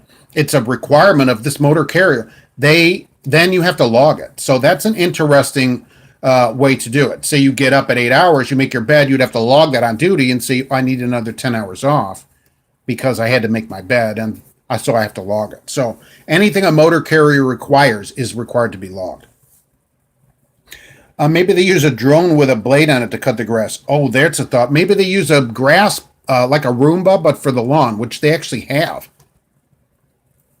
TMC drivers still strap on the outside of the tarps. Doesn't ruin your tarps. Or I never used to do that. It would wear holes in your tarps. So trailer space may be great, but not enough room in front to turn your road truck. Sound like I look, can't you pack this stupid thing in there yourself? That's what you're for. What's the temperature here? It is 37 degrees today, but we're going to get into the 40s and it's sunny. We have no snow in the forecast through March 25th here in Lafayette, Indiana. I think we're done with it. It's going to be 65 plus here on Thursday, and winter's done. I proclaim it right now. It's over. Oh, it's just at the Chicagoland rail yard. That wouldn't be any good either, right? I work for McLeod out of Decatur, Illinois. That sounds like a lot of work. Don't they unload their trucks over there? The grass is a test. They're testing you to see if you listen and how you react, if they correct you. Oh, that's interesting. So they're doing like all this mind game psychological stuff on you. Ooh, we'll tell people this and then see how they react. Holy mackerel, that's even worse than being micromanaged, not being psychologically bombarded, you know. It's like being waterboarded there. They're doing advanced testing techniques on me. Your company doesn't even have grass. It's a dirt lot. Yeah. So it wouldn't matter where you are, right? Maybe they have this manicured lawn. Oh, the steel horse. I never thought about that. That's really good. They're doing advanced psychological techniques to determine if you're fit to even work at that place. Maybe is the bed the same way then? Even so, well, now walking on the grass is one thing, but making your bed would still have to be logged. Anybody else get caught in the snowstorm yesterday? I saw that it snowed north of here, and I thought, and I watched the line come down to Wisconsin-Illinois border, but it never got south of that. It looked like a mess up there. Enjoyed being here watching it. Army made us flip over each rock and a guard for walking through to get to the chow hall. Oh, nice. You know what? One day I had to do in the Army, there's some kind of general coming or something. He was going to come and look at the base. And so they had a bunch of us, hundreds of us, come out and paint the rocks so they were all the same color. Because he was going to drive, I swear to you, he was going to drive down the street. And so we all spent the whole day painting all the rocks the same color so that they were all uniform colored rocks. I thought this has got to be the biggest waste of time and money I've ever seen in my life. But nonetheless, they had us do it. I did not have to log that. Would you know of a YouTube trucker that nobody should take their advice? I don't usually talk about other channels. Here, I try to stay out of the drama, which there's so much of on YouTube. Plenty of that. So I would say watch drivers' channels and see what you think. You don't think an 18-year-old to 21 should be driving interstate, but there are some 16-year-olds that have farm time and can drive better than older drivers. That's the thing of it. Because you're a certain age doesn't mean you're not necessarily a good driver. And, because you're 35 doesn't make you a great driver either. And there's lots of adults, pseudo adults in their 30s or whatever that have lots of accidents. So, that because of a certain age doesn't make you a certain good driver. I don't think. Don't step on the dirt, or better yet, no walking. Yeah, they probably don't want you walking anywhere. Out of Decatur, they are hoppers and pit trailers. You get paid by the load and hour depending on what job you have. Okay, get paid by the load. It depends how long the load takes then. If you can get a good truck with no problems, you might have a different experience. I've been out 7 weeks and the truck has been down 1 day a week for 5 weeks. Look, you got to go in there and just demand a different truck. Say, I'm done. fixing this truck. You guys got trucks sitting around everywhere. I need another truck or I'm going to get another job. I'm serious about that because that's costing you money unless they're paying you, which they probably aren't. You need to get a day's pay or you need another truck or you're done. It just has to be that simple there. You ran across 80 from Fredericksburg to Chicago and didn't see any snow. Yeah, Mad Maldy, I'm proclaiming the snow is finished here. I've proclaimed it, so it's proclaimed.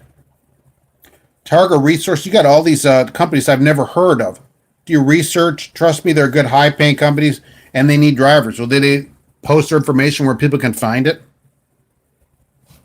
Not from Fredericksburg, but started there. No, painting rocks isn't as big a waste of money as Congress. I'll give you that.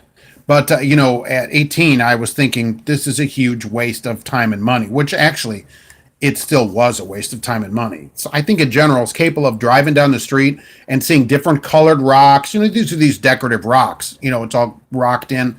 And I think you'd probably be able to manage through his day and not have to see, have therapy after that.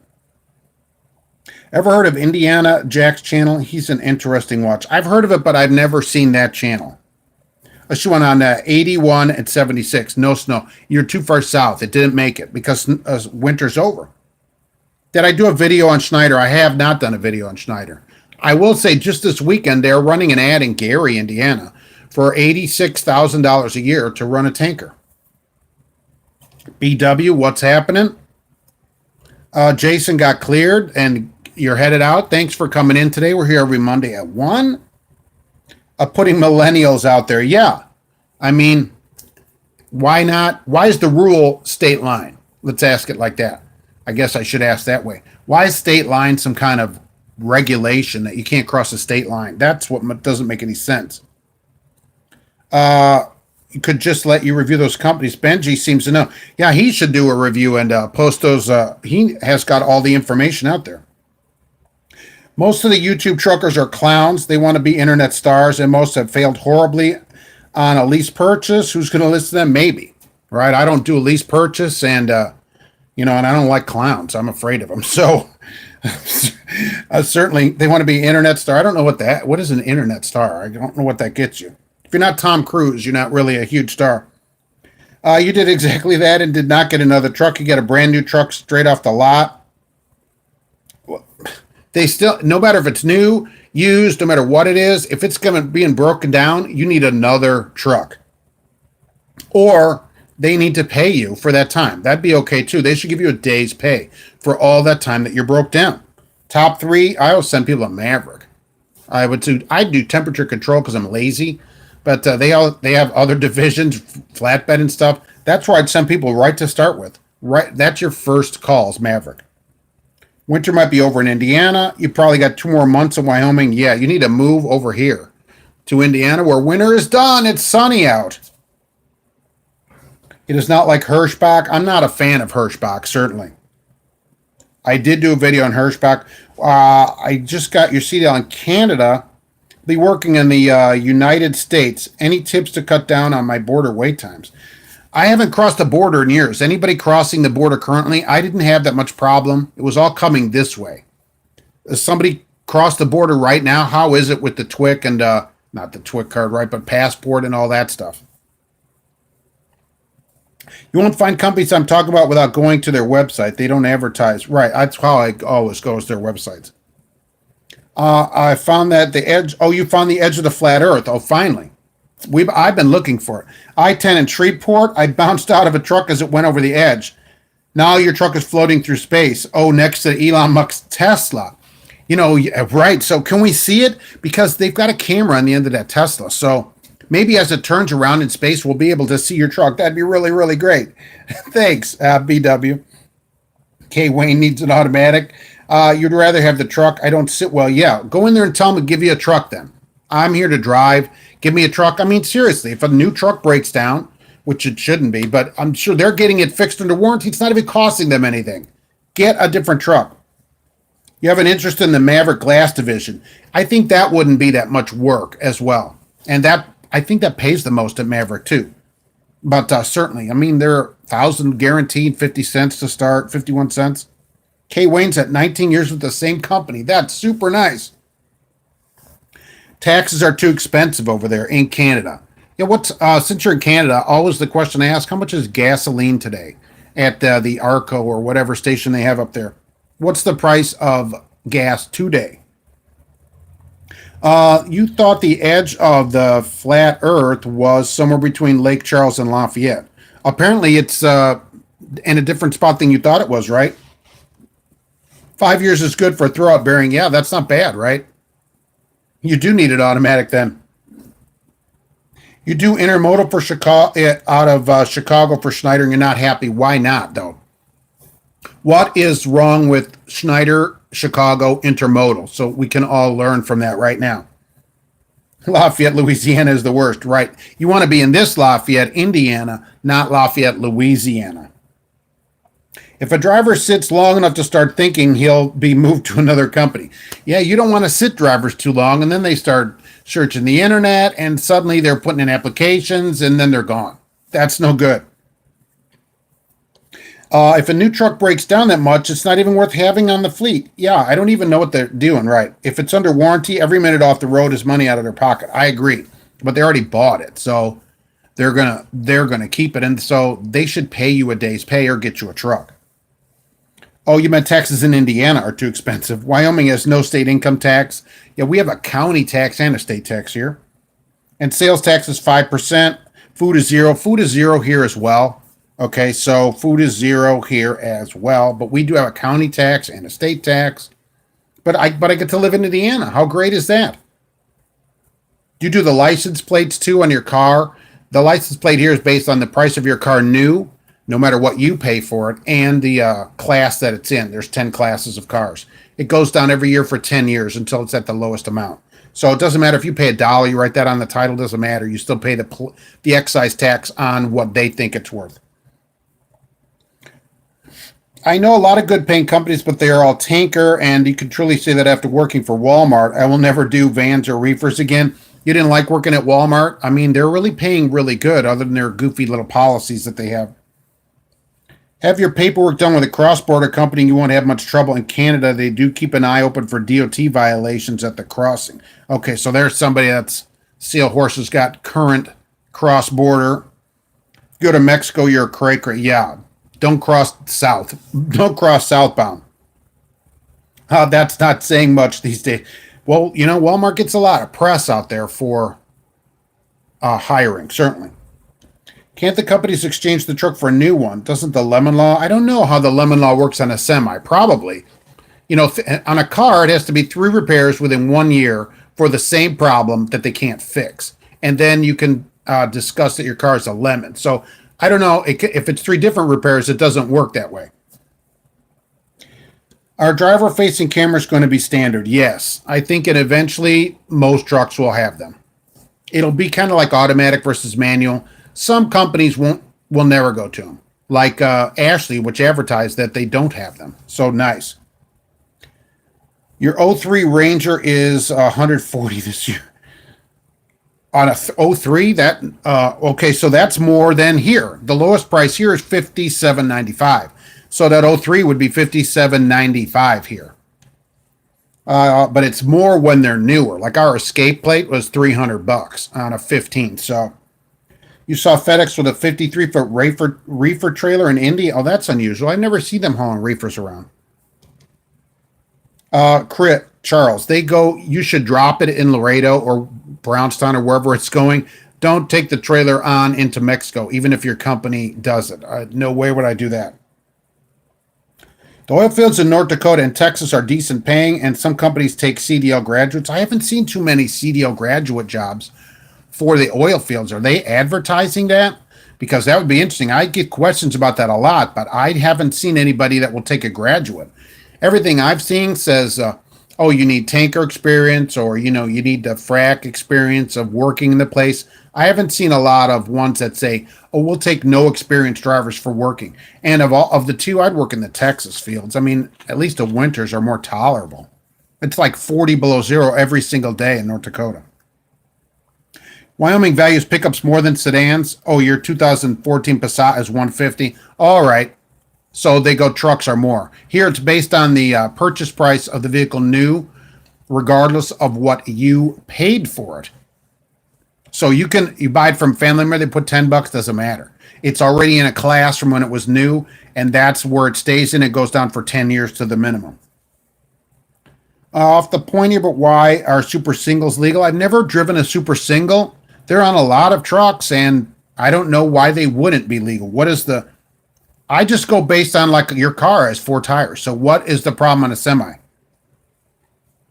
Lickety Split says you need 6 months in the oil fields. I haven't seen any that will take students. It's certainly possible. I've looked around for that, but I can't find any that'll take a student and train them.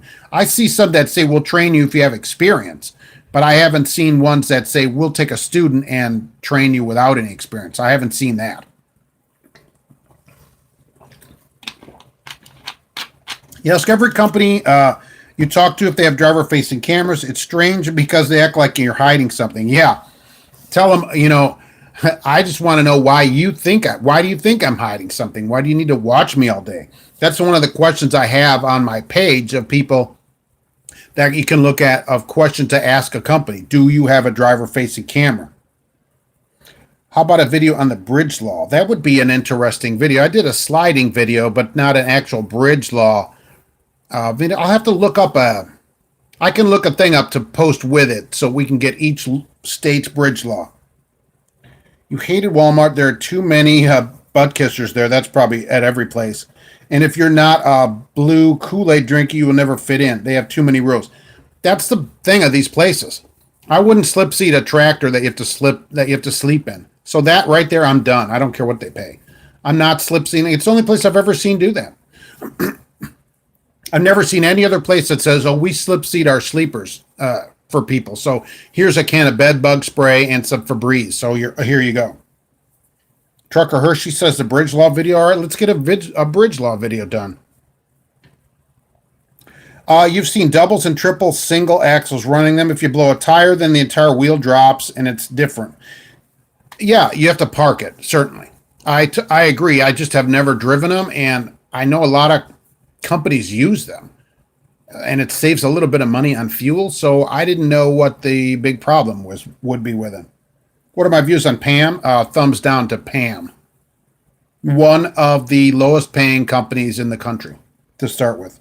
Even though Driver Solutions and all their truckers they have on their YouTube page is different. They won't even put their own name in the thing. They have a separate YouTube channel, right? And I don't talk about these, but this is a trucking company, so it's not somebody's thing.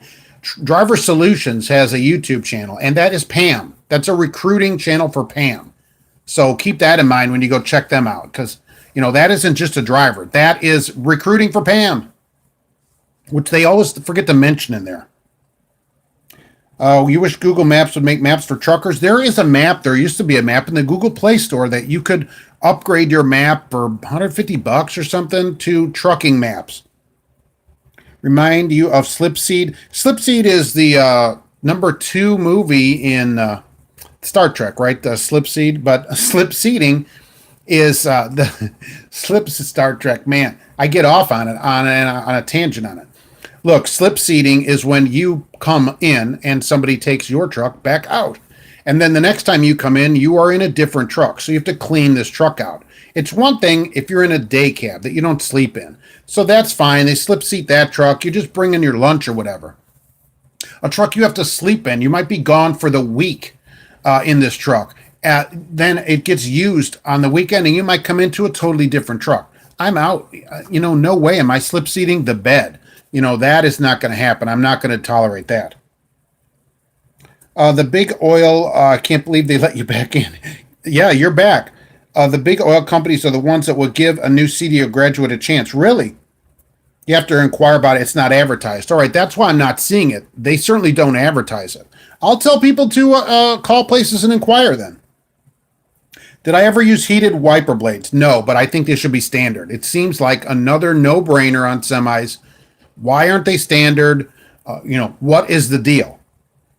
Rail has a program where they slip seat 3 drivers between 2 trucks. Yes, but because of your home time on that. So I'm not as big on that. They have a 14-7 and 21-7. You're off for a whole week. So, and even Dot Foods, if you're in 4 and 4 driver where you're on 4, off 4, they said they'll slip seat. I'm okay with that because you're giving that up for home time. So like at rail, you can be off 7 days at a time, or depending on how the truck goes. That's a lot of time to ask them to have a truck sit every 2 weeks to slip for a week. So I get that. But this slip seat at Walmart, it's every truck is slip seated, and they tell you that. Those trucks, every truck runs 7 days a week. So when you come in, the truck goes back out with somebody else. And you may not get that truck when you come back. And that you're sleeping it all week, I am out. No way.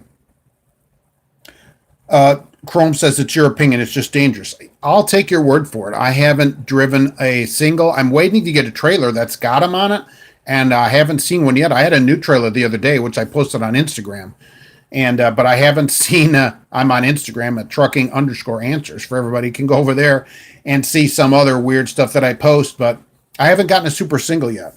That trailer was like 2 months old. Really something.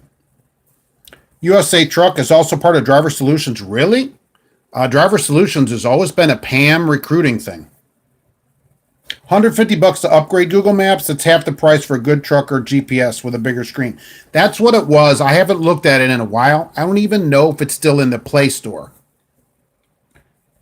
Hey, Mary R. Hey, what's going on? Thanks for being a part of the show today. Bar None is a great company, but they do slip seating. Do they slip seat the sleepers so you come in and you don't get the same truck? Because I have an email over there. I'll gripe at them about that. Super singles are garbage. It's advertised that they get better fuel mileage and save weight, but when you have a blowout, you're sitting on the road instead of taking it to the shop. Yes, you blow out, you're done. But Benji, since you're going to work at a place that gives you immediate breakdown pay, you're getting paid, so you're not losing any money on it. And because of a breakdown, right, you want to get paid for that time. So we only work at places that give you immediate breakdown pay. And that way you still get paid for your time because we don't want to have any of that. And look, let's be honest. How often do you have a blowout? 1 or 2 a year. $150 that doesn't break. Yeah, that's what it was when I looked. Now, somebody's going to have to look at their Play Store and see if they still have a trucker upgrade to the Google map. Every truck doesn't run 7 days a week at Walmart, but a truck won't sit more than 30 hours. Okay, yeah. They say that the trucks run all the time, and when you come in, somebody else can take your truck, and you may or may not get your own truck. That's what they say there. So if they're saying it, there's got to be something to it because they're probably doing the best. They keep giving you the best information to get you to work there. So I'm not slip seating a truck that I have to be gone all week or longer and that I got to sleep in. I'm not. Day cab or this rail 14-7, 7-7, Dot Foods 4 on, 4 off. I mean, well, the truck, you can't have the truck work only 50% of the year and make money. That, I understand that. No problem.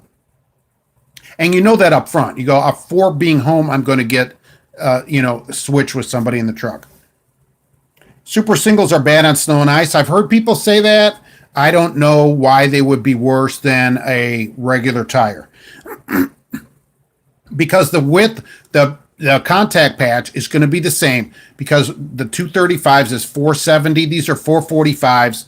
It should put down more pounds per square inch of tire on the ground than duals. It should. And so you actually should theoretically get the same or better traction because you're putting more down, on the ground. That's how it should work. I'm glad your company puts you in a hotel every night. Oh, nice. And you're out on the road. Slip seating is for the birds. That's even better, right? If they'll hotel you every day. And slip seating, sleeper is for the birds. Day cab is one thing. Sleeper is another thing. Super singles are like skis in snow and rain, says Evil Ken Evil. Again, I haven't driven them. The numbers on them work out where it should be okay. Just stop for your dirty 30. Oh, that's a good way to call it. It should have that button on the ELD. It should say dirty 30 on it. The recruiter at BN Bar None, right, told you if you take more than 4 days off, you return the truck, they'll put you in a different truck.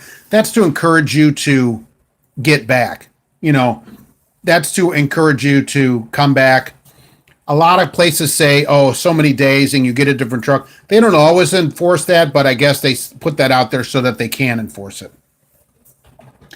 You've never had a problem. Mad Melody's not had a problem in snow or rain, so you don't know what to say. So you're doing those super singles. The width cross section is the same as a set of duals, very close, slightly thinner, really. So it's very close. It should be about the same. It should be. Trucker Nene does well at the YouTube thing. All right, we'll put that out there. I've never, I've never seen that channel. As for slip seating, the best way not worried about it is to buy your own truck. That's one way to do it. As you know here, right, I'm a company driver, so I'm not a huge fan of it. The only way you should do it would be to actually buy your own truck. Don't lease it or anything from a company, certainly. Go to a dealer, buy it somewhere, but don't lease a truck. If you're on the extra board at Walmart, you will slip seat a lot. If you're on a program like 5-2, 5-3, then you only slip seat with 2 other drivers. Maybe it wouldn't be that bad if they're the same, kind of like at rail and all that. It's the same people you're slipping with, so you can do a sniff test of them. Maybe get, do some kind of swab their clothes and check for, who knows what, that kind of get a medical record. You may want to do some of that kind of stuff. Not sure. Eagle Express slip seat sleepers. Do you sleep in the trucks there? Because at least here in Indianapolis, most of the runs for Eagle Express that they advertise are home every day. They show them or one night out and back home. So not sure about that. National carriers. Somebody said National was part of Swift as well. I saw that. Or part of Prime. I saw that up there. That's really something. I didn't know they bought national carriers. So that place is going to go down the slow lane pretty soon. Only with 2 drivers. Where do you sign up? Well, it's better. That's not as bad as just randomly slip seating the truck with, here and there. I would rather have it be the same drivers. So when you're on a 14-7 or 4-4, it's the same other person. The 2 of you are using the truck. You can kind of get, the idea of how each person works in there. You could maybe leave your stuff in there without worrying that it's going to be stolen, because you don't want to have to clean the truck out all the time, take your CB in and out, all that stuff. Old Dominion and LTL companies have great pay. Estes, yes. I've recommended Old Dominion here many times as a good paying LTL company. I would do the night haul, terminal to terminal. That's just me because it's easier. So you don't have to do all the pickups during the day. But if you like working during the day, then that'd be a place for you where you can go home every day. They probably slip seat as well, but it wouldn't matter there. It's because I don't think I've seen an Old Dominion sleeper, and I think Estes has some, but I don't think I've seen one for Old Dominion. They hire out of Indianapolis all the time.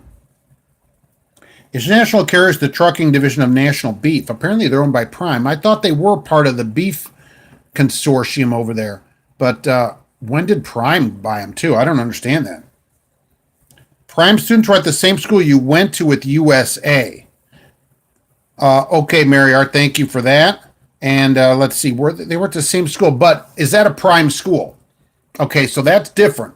Because I know on the Prime website, it shows that they have people, they send you to different schools if they're not going to one of their schools. So does that mean that they are part of Driver Solutions?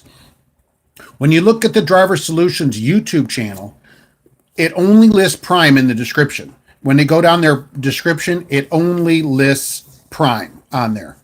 All right, it only lists Prime. It only lists Pam, right, in their description. So it only lists Pam in there. It doesn't list USA Truck or anybody else for that matter. And that's how they've always been at Driver Solutions. When you go to their website, we recruit people, but it's only Pam. It's only Pam. So they are part of Pam, and that's why I mentioned their YouTube channel, because it's basically a front, kind of like for Pam. It doesn't recruit for anybody else but Pam. It's part of Pam. Old Dominion has sleepers, but not many. I guess I've never hardly seen any of them.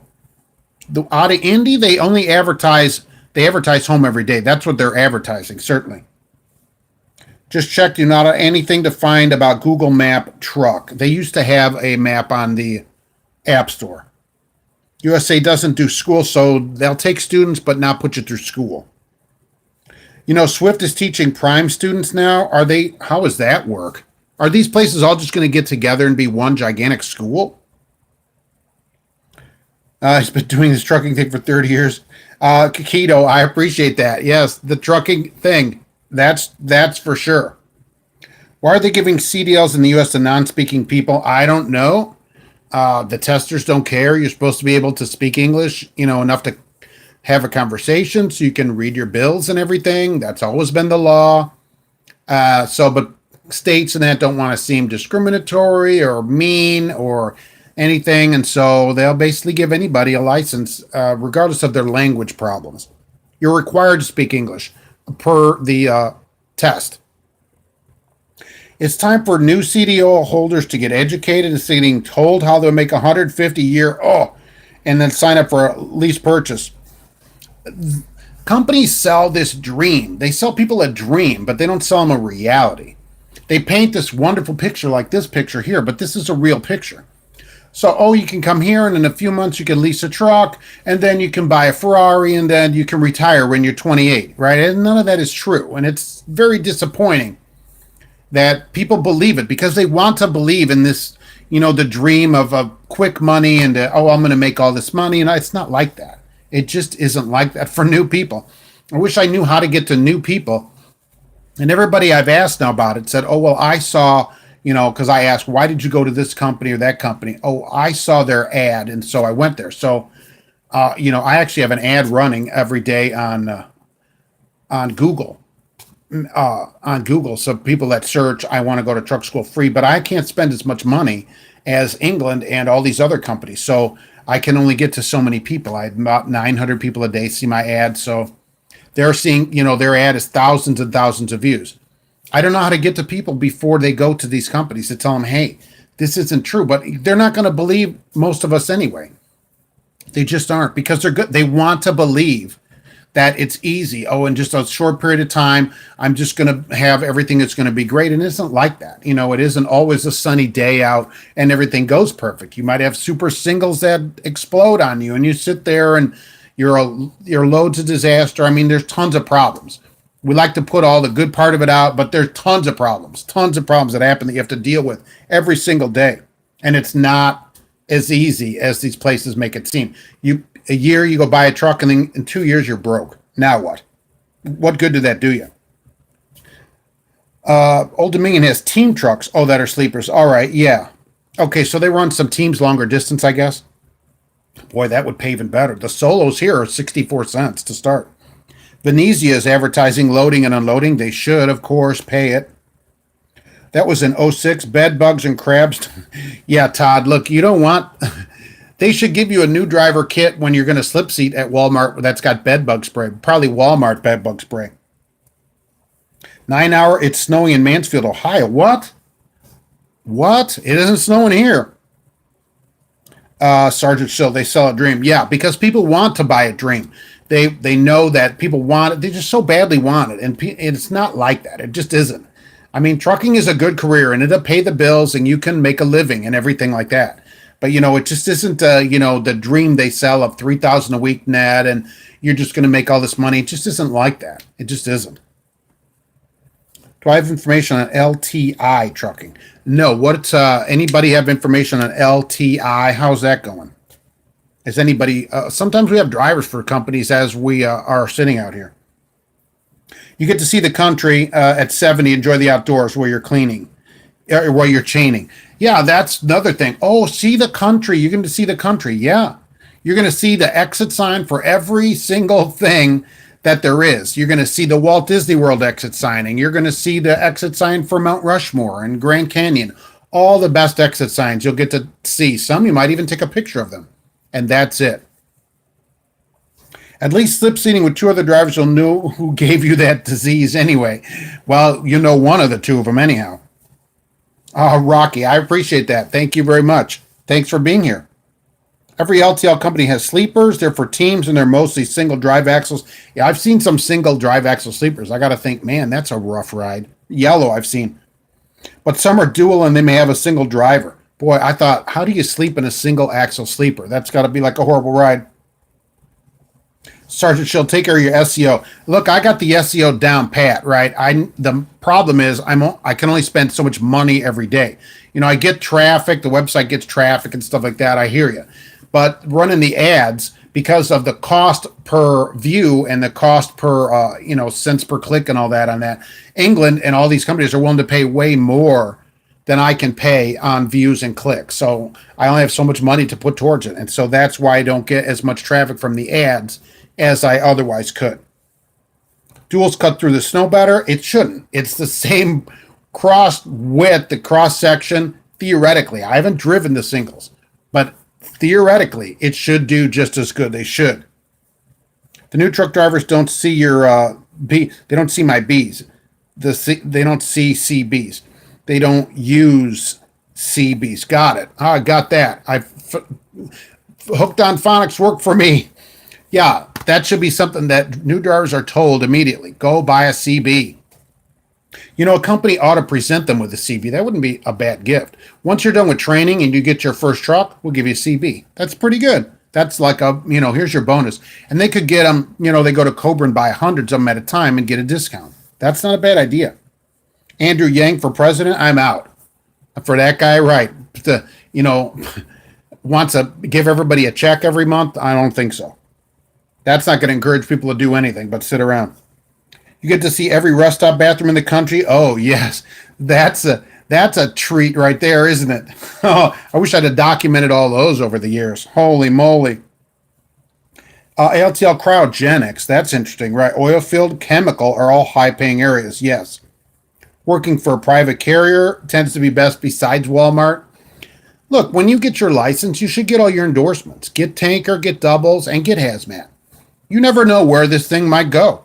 You just don't know. If you want to get a cryogenic, you're going to need some endorsements. So later in the future, you never know where you're going to go. Get your endorsements. Duals are better in the snow. I'll take your word for it, right? They don't, theoretically, scientifically, they shouldn't be. It should be the same. Drivers are too busy on their smartphone to use a CB. What I'm thinking, there's going to be a CB app eventually, and you'll just be able to use your phone as a CB.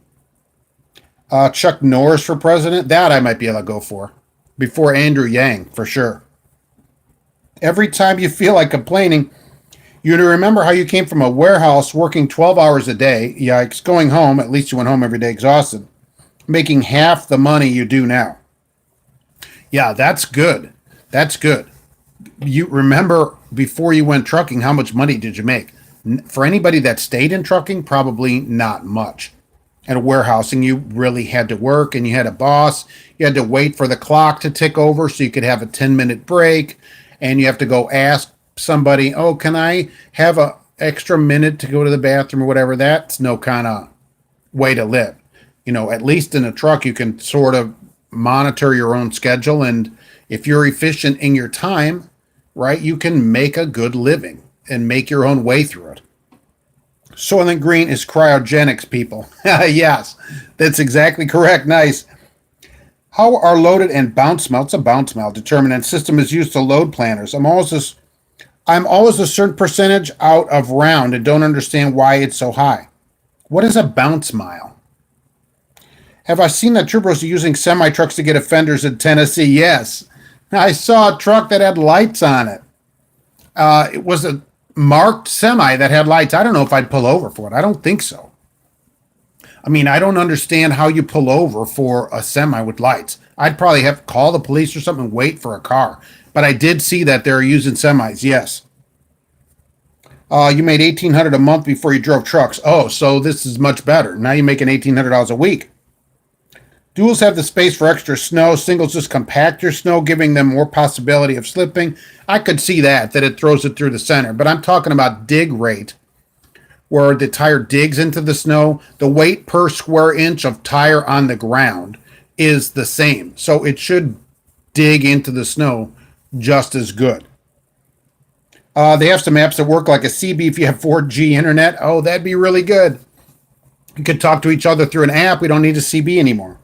Oh, unloaded miles. So how are loaded and unloaded miles determined? It depends. There's household goods miles. There's zip to zip, which is bad, and practical miles and hub miles. So it depends how the company, you're going to have to ask them how they determine what the miles are. What is their way to determine it? If you're off a lot, they're probably using household goods miles, which is no good. Anyone know about Arch Logistics? I see all their day cabs all over the country, but never figured out where they're out of. Are they just like a they just come out of the shadows and deliver and just disappear back into the shadows of night. Nevada Highway Patrol has a semi that runs around. I've seen the truck in Tennessee. I think it was Tennessee that had this picture over the weekend that had lights on it. Does this truck in Nevada have the lights on it too? And are they pulling anybody over? I don't think I'd pull over for it. It's not the same. I have to go back to physics class. I'll have to check my physics. The tread width is the same. The two tires together is the same as the single. CB3. In fact, the singles that I've seen are 445 widths. And so if we're running 235, the super singles were 445s, but a set of duals were 235 each. That's 270 millimeter width. So we have less width across the section. It should put more weight down per square inch, right? Mad Maldy thought it was Florida. Was that Florida where I saw that? Would you pull over for a truck that's got police lights on it? I don't think so. C's pays 32 an hour, time and a half after 8, double time after 12. Man, where the heck is this place? 50 per day for meals, per diem presumably, and a hotel every night that you're out, even though it's a sleeper. That'd be kind of annoying, wouldn't it, to find a hotel? Maybe not. Tell the trooper they can get a good deal on used prime trucks. Oh, I wonder if those trucks are speed limited. That's pretty interesting. Suez, I've never heard of that place. And it would seem like at that kind of money, they wouldn't really have to advertise too much because that's really good pay. Lickety split, they pulled over a car hauler. Yeah, I saw that they pulled somebody over. But the question is, would you pull over with just a semi that's got lights on it? I mean, that doesn't seem legitimate. At worst case, I'd call the police and say, there's a semi that's got police lights. What's the deal? I mean, they should at least have a car around to pull you over. I don't think I'd pull over for a semi. I think it's just some goofball with lights. Go back and inspect the trooper's truck. Say, let's do a pre-trip on your truck here. They use a chase car. They do. They said they use a chase car, but there wasn't one in the picture, at least, that was shown. The semi had that thing pulled over. I couldn't believe it. I'd waited until they started shooting it. You don't want it to get that crazy. I wonder if they say something on CB to you. Do they go, hey, well, of course, nobody would answer. This is the actual police. Of course, who would believe that? I'm really the police. Don't worry. It's actually legitimate. And I'm not totally not the police. I am the police. So pull over. So I don't know if anybody would believe that anyway. Even if he pulled up next to you and showed a badge, I still don't think I would believe it. I think that'd be crazy to pull over for a semi that's like a marked truck. Plus, I want to see the license of the officer because I want to make sure this guy has got a CDL, although they probably have all that covered and everything. So, but I still want to make sure that these guys are legit too. That's a CDL licensed truck. It better be plated and everything. You don't cough the what? Yeah, you don't want to get them. You don't want to get them mad enough to start shooting your tires out and everything else. For all the griping in the industry, I love it and feel more free than be cooped up in an office. That's the thing of it, right? Who wants to sit in an office all day, decide, we're going to go to lunch at 11:30 today, not 12, and it's Karen's birthday next week, so we all need everybody sign this card, and they put $5 in, and because we need to get a card, and we're going to have cupcakes. Oh my gosh, I mean, who wants to work like that? That is like totally the worst. Would the DOT officer driving it need a CDL? Yes, I don't see why not. It's a Class 8 vehicle. He should certainly have a CDL. So the police department must have some kind of training program. Same for motorcycles, I guess. Because the guys that drive the motorcycles need a motorcycle license. You're doing food service, local trucking. Is that with any kind of named place that you'd like to say? Because I always get questions about Cisco and that kind of places. Sigma. That do that. And do you do these overnight things? I'm always curious. I come home at 3 or 4 in the morning, and the other day there was a truck delivering at the Longhorn Steakhouse in the middle of the night. No lights, just the truck. And I thought, man, how unsafe is that? You're going to get shot out there because it's just you and the door to the restaurant is open. So I would think it'd be kind of unsafe. Do you do that kind of thing in the food service industry where you are in walking journey?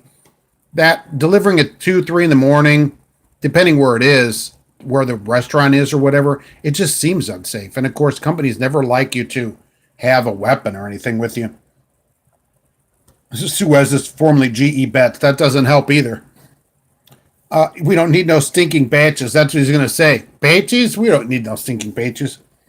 TMC routes you to the truck wash once a week when you're empty. Yeah, they have a deal at Blue Beacon, right, where you can get your truck washed all the time. The problem is it's probably not paid. So you're going to sit through all these truck washes and not get paid.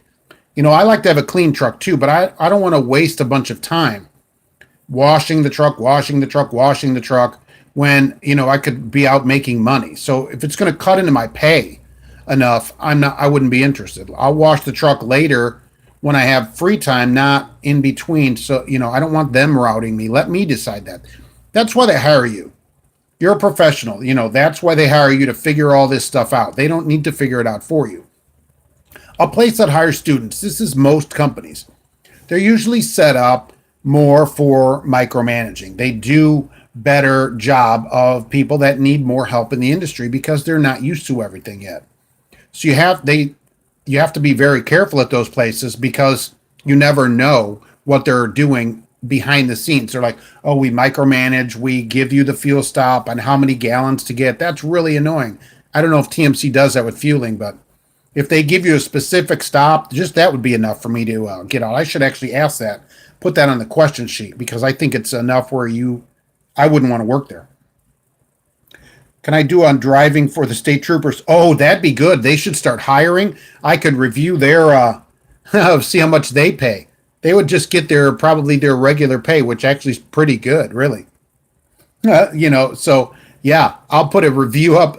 Drive for the Tennessee, Florida State Troopers, Nevada State Troopers. Suez Water and Technology. Drivers out of Orange, Texas do make good money. Overtime after 8 and double after 12. Now, that's pretty good. I mean, depending on the hourly rate, that is really good money. To get double time every day, possibly every day, is really good. Hey, Evil Knievel. Yeah, time to do some wheelies. Take care of the broken bones. I know you've got, I know you have a lot of them, and thanks for coming in. I appreciate it. We're every Monday at 1 p.m., by the way, for people that don't know it. You can write to me, Mark, at truckinganswersnation.com. Send me an email. I'd love to see it. I'm on Instagram at trucking_answers. I'm on Facebook at Trucking Answers. I'm all over the place. Stuff gets posted everywhere. Wherever I can be, I basically am. Podcast is coming. I talked about it. It's coming. I've looked into it. I'm doing this course. I have a video course coming. So right after that is out, the podcast will then get started. So there'll be Trucking Answers, the podcast, so that can be listened to as well. So that should be super fascinating. So enjoy the day, Evil Knievel. How much does the Suez Water place pay by the hour anyway? You know, if they're going to give you double time after 12 in a sleeper. It's one of the only places I found that you're out overnight that gets you paid. And that's a very curious question. So if you're in a sleeper, are you paid for all your driving and on-duty time? Is that how they do it? Just straight off the logbook then? Because I think that's the best way to do it. There's no reason not to do it that way. Okay, John, thanks for coming in. I appreciate it. Thanks for being here. And I will see you next week. You were a shuttle driver out of Fresno, and delivery drivers would start at 2 or 3 and have keys to get in the stores. That's kind of scary. I guess it's from growing up, you know, near Chicago or whatever. That just seems a little bit scary. And I know this driver, I'm sure he had a way in the store over at Longhorn. So he gets in the store in the middle of the night. I mean, it's just him and the store, and that's it. And that's, somebody can just sneak up on you, whatever. I don't know how often that happens, but it would bother me thinking about it. I've ever heard more from HR Ewell. I haven't heard any more from them. LTI. Can I do a review of LTI? I haven't looked into them. I can look into LTI, depending on what they have out there. You know, if they put some information out, we can get it out there right after the police review. But no, seriously, right. LTI. Now, is that it seems like I've seen their trucks around. So, yeah, absolutely right. We could get LTI as a Wednesday, Thursday, or maybe their own day. We don't know which day they fit into yet. Absolutely. That where they could fit in on one of the 3 days, certainly, on 8 LTI. The food, has anybody done food service out there? I mean, doesn't it, is it a lot of work? Because I get a lot of questions about Cisco and stuff like that too. So, and do they have more robberies at your place if you work at this food service? It just seems dangerous to me. There are quite a few companies that pay just like Suez. I've only seen one other place, JAT, which is out of Fort Wayne, Indiana, that pays hourly. You've only named a few, but these aren't your typical type of companies. That's the only place I've ever seen that has you on the road and pays you by the hour. They did have one of the drivers get his truck vandalized while he was in the store putting away the product. Oh, so somebody goes through your truck. I guess you got to lock your doors. That's better than getting bashed over the head with, whatever the person finds out there, or getting shot and having everything, being killed or whatever like that. That would be my real problem. When they were out here at Longhorn Steakhouse, they were just there. That's all that's there. It's in front of the mall, but it's closed. So in the middle of the night, and there's nothing else around it that's open. There'd be no one to come and help him. It didn't seem like it was that safe. And I don't know how they solve that problem. I guess they tell you just be careful and look around. But somebody can just sneak up on you while you're in the store. You never know what's going on out there. A lot of work with food service. He was taking stuff in the store in a two-wheel cart. And they had a side door. It didn't seem like a great, I don't know if it's great. It didn't seem like something that I would want to do. Wild Bill, hey, what's going on? Good to see you today. Food service is hard on your back. MBM, oh, that's another one, right. Lab at Foods, oh, right. And are always hiring because people can't last for long, going up and down the ramp.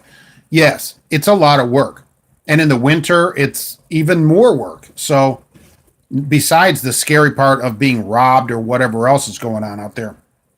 Okay, Teresa, absolutely, yes. So this food service, maybe it's for young people, and that wouldn't be a bad place to start if you're on this 18-year-old, because the deliveries aren't that far away, generally. I see that guy had a day cab over here. So he probably came out of Indianapolis. So that guy is probably home every day. And if he doesn't leave the state, that's something an 18-year-old could do. And then at least they would be in shape enough to probably do it, where they can unload, 3,000 pounds of steak or whatever all is going in that store. Wild Bill just got off work at 3 in the afternoon. Nice. 2 o'clock there. That's a good day for you, but not for us. We missed you. Nalco pays by the hour. Top pays 28 and time and a half after 40. So that's easy, $1,400 job or more, because you're at almost $1,200 for 40 hours. So 15, I could see 16, $1,700, and presumably home often. Well worth it. There's your 75, 80 grand. Yeah, 12-hour day. Yeah, I don't like those 2 a.m. start times. That's too rough on me. You young people can handle that, but I can't do it anymore. Once you're in your extreme upper 30s, starting at 2 in the morning is really tough on you. I'll tell you. McLean company that you used to work for paid awesome. You made $75 a year, but it was work. 30 stops and 30,000 pounds. Yeah, that's the thing. It's a lot of hard work. There's no question about it. I don't think, and they probably don't keep it a secret either. You're going to work there, but you're going to make money there. And how often were you home at McLean?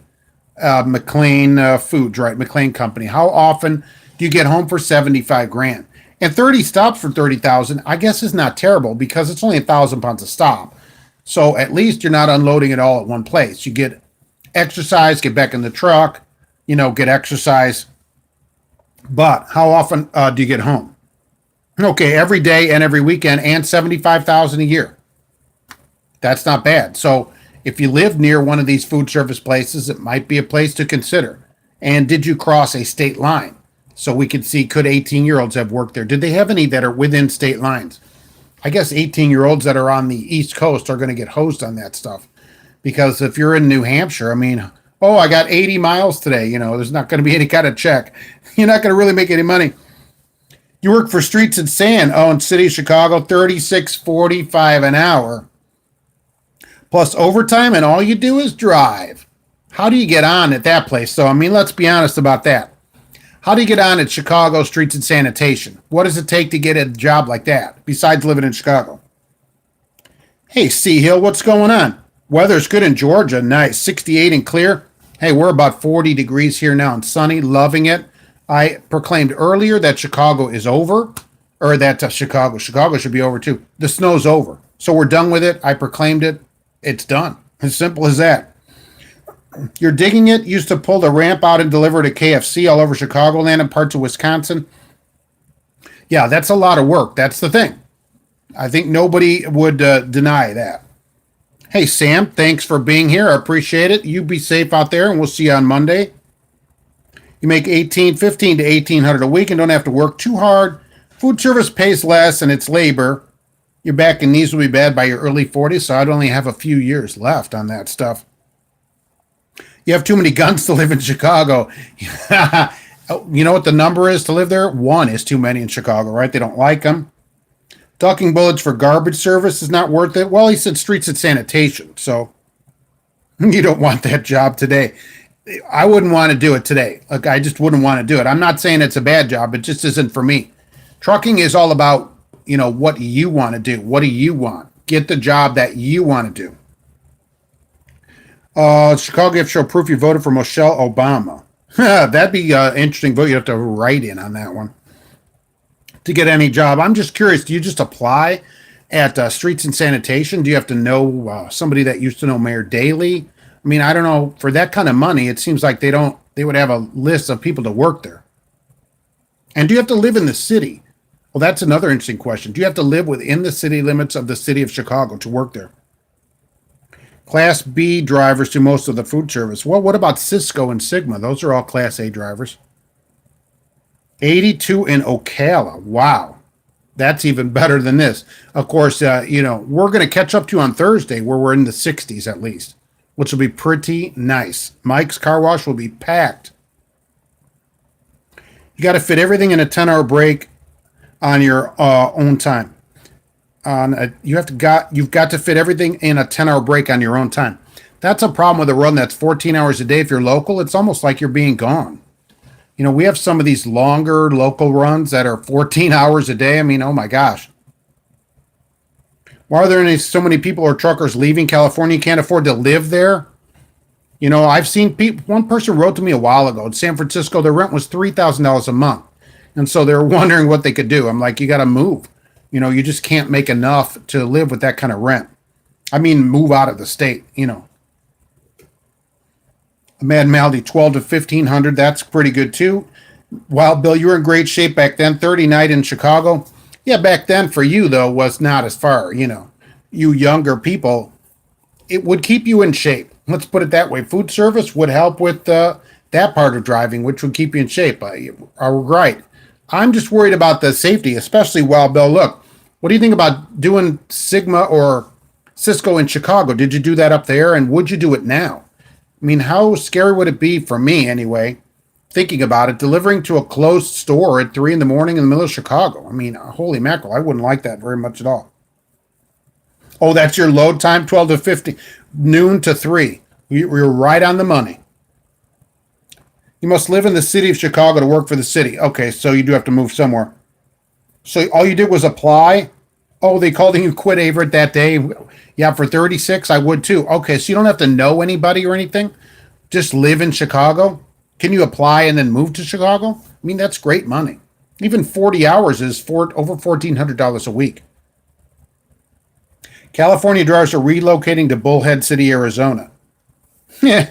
Well, they can't afford to live there. And California's got that, they have that rule about lease operators and stuff. Swift is going through that. I'm not saying that's what this is. But some drivers might be relocating for that. But who could live in California? You can't afford it. You can't afford to live near any of the major cities. The rent, housing, and everything is so high. $500,000 house gets you a dump. Out here, you can buy half the city for $500,000 here in Indiana. I mean, oh my gosh. I've seen these shows, $500,000 gets you a 900 square foot house or something out there. That's ridiculous. You can get 6,000 square feet here for that.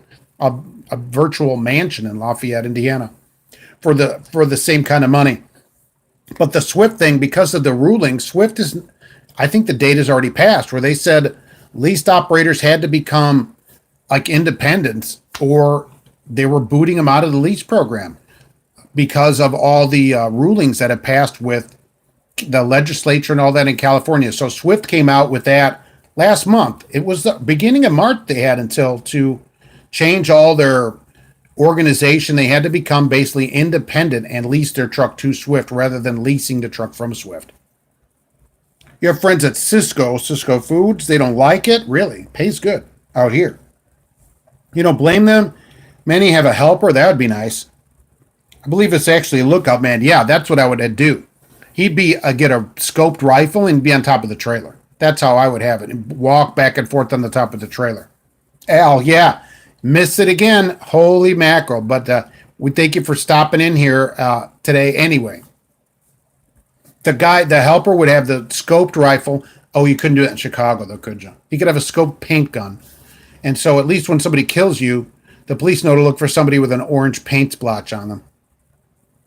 When it snows, the way we pray it doesn't stop because we're allowed to drive for 16 hours and off 4 hours. Then we could do another 16 no DOT. Oh, right. You wouldn't be subject to DOT laws, right? Because of what you're doing. How much would that pay? Man. 16 on, 4 off, and then 16 on. Man, that would make a really good paycheck. See, and drivers would say, oh, that's not a real driver. Well, it doesn't matter. Somebody who's driving, making good money. I mean, holy mackerel. What kind of deal is that? Wow, a sniper when you're unloading. In Chicago, you might need it.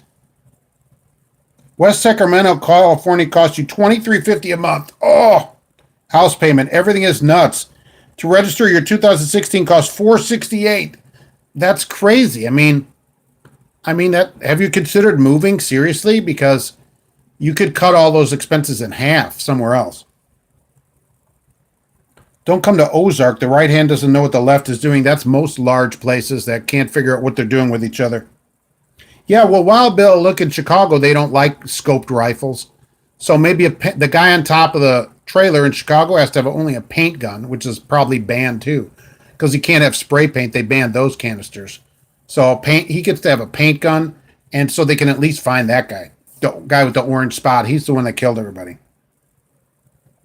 Driving for KBR in the war zone might be a job. It might be. I've never seriously looked into it. I got offered from them, I don't know, years ago, really, when stuff started over there, and never really pursued it beyond that. You had to go to Houston, and then they shipped you out or whatever. So I never looked that much more into it. It wouldn't be a bad job if you're single, maybe. The container intermodal part, you don't have any clue about OTR, okay? Your mortgage is less than $700. See, that's a little bit better. 2,276 square feet, that's pretty good with a pool and a backyard for $560. Oh, they said you could get your crib, not what I paid. You could, for $560, you can get, 60, because I happened to see it. It was an open house a couple weekends ago. For a 6,700 square foot, 6-bedroom, 7-bath house, 7 miles from me here on a couple of acres. Didn't have a pool though. But so that's what you can get for just under $500 here in Lafayette. It has solar and all that stuff already put up on it. So that's what you'd be looking at out here. That's why I'm saying you might make a little more, but you spend so much of it on living that it just doesn't seem to me like it's money ahead. Maybe in San Diego, because of the weather, it's worth it. I love it here when you work Kottke Trucking out in Minnesota. How's that place going? Driving for contractors in the Middle East doesn't have the danger now that they used to. Well, that would be better but if the danger's gone down, has the pay gone down? Because I remember seeing videos. These guys used to they would put steel plates and stuff around their truck because the trucks were just regular trucks. And they weren't allowed weapons from what I understand, but somehow they always had a weapon, and everybody that was guarding them didn't say anything to them about it. I mean, I wouldn't go without some kind of weapon. I want to be able to defend myself, not just hide in the corner, certainly. So I'm going to need some kind of weapon before I went over there. And so they're like, no. But I guess the people that are there generally get one somehow. So the pay did go down. I would think that if the danger's down, the pay is down, so it makes it less. It doesn't make it as great of a deal. Although I don't know if you have to pay tax on it. I think there was some kind of tax thing. I don't know if they've changed that. I thought the way they put it, it was like, $2,400 a week or whatever was tax free because you weren't living in the United States. I don't remember. It was years ago that I talked to them about it and then never pursued it beyond that because of the risk. It didn't, once they're like, no gun, you can't have a gun or anything. And I thought, that's a lot of risk. I need to be able to defend myself or whatever. All you need to do to survive in California is have 2 full-time jobs to cover rent and cost of living and a part-time job to cover your free time. Oh, okay. Yeah, that's totally worth it. So you Uber and drive a semi, and I don't know what you do on your third job. Maybe work at Wendy's. If Wendy's is paying $11 here in California, it must pay $25 an hour for people to live. It's just ridiculous.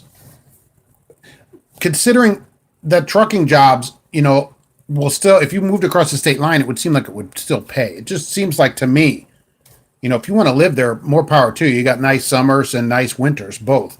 So, I'll give you that on it, but I just can't see living there for that kind of money. For $2,300 a month, or, $2,000 a month, oh my gosh, the house I could get here would be just incredible. Just incredible. What's the lowest sense a driver should consider if you're new? I'd like to see in the 40s. I would like to see 40s, high 30s to 40s at least, because you can get 50, 51, Maverick, 55 at CCC in Florida to start. So, and, they need to pay all your time. You should look up the questions on my website, truckinganswersnation.com. I have a list of questions that you should ask a prospective company.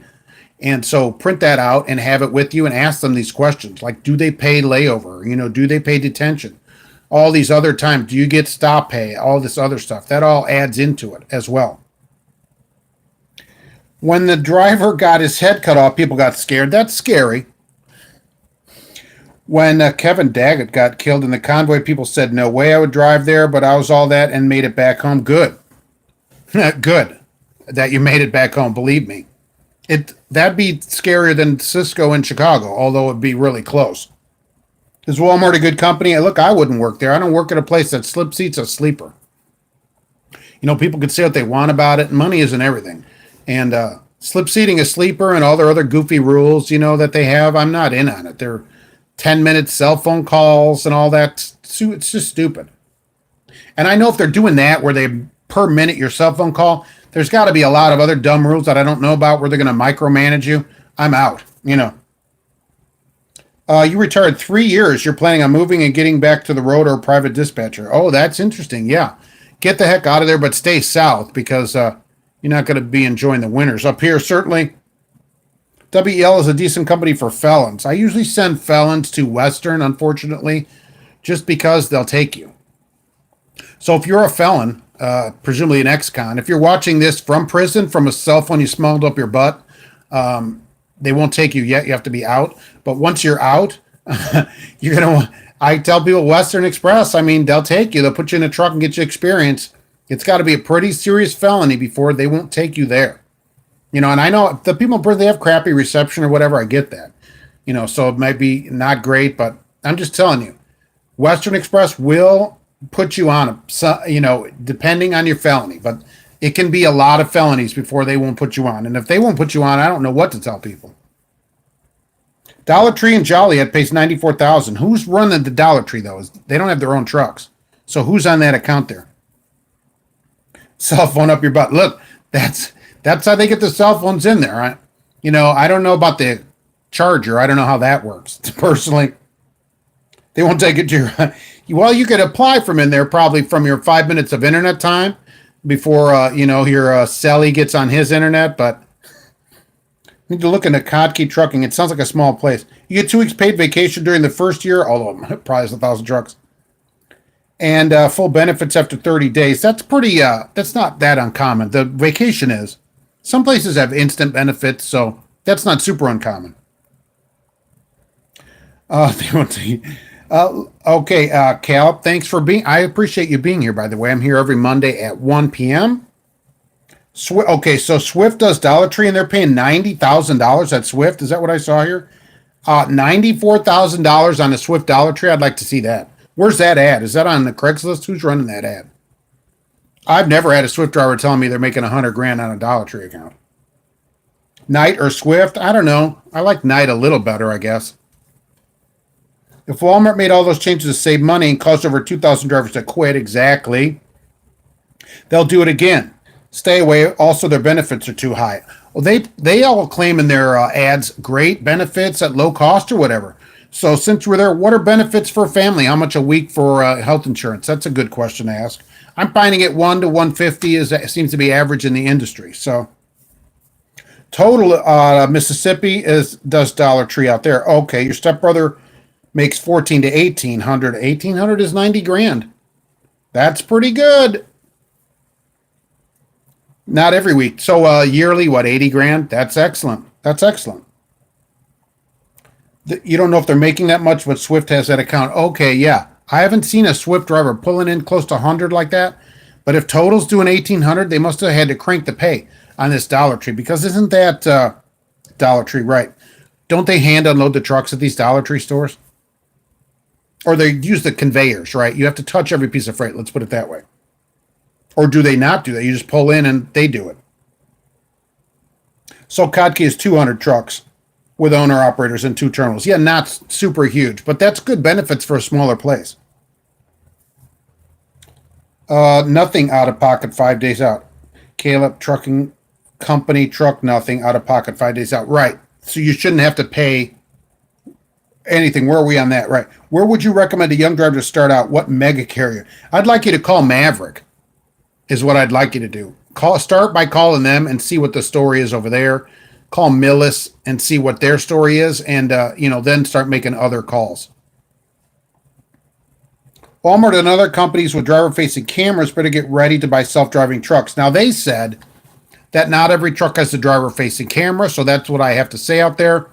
Some only have a microphone, that they were testing it, so they said that they're not in every truck yet. They're going to be in most trucks coming within a few years. Not every truck. You did Dollar General with Werner. It seems like it's a lot of work. Putting every piece, it could be thousands of floor-loaded pieces on there. And if that's how it goes and you roll it out to the people in the store, I mean, that seems like a lot of work. And it's hot. But, 1,800 and you don't have to drive that many miles. And you get to do some work during the day. Not bad. You forget what the benefits were, but compared to other companies, the healthcare was too high. I'm really surprised. FedEx Freight has better benefits. Walmart is a gigantic place, and usually that's the benefit of a really large company, is you get really cheap insurance. That's one of their better benefits.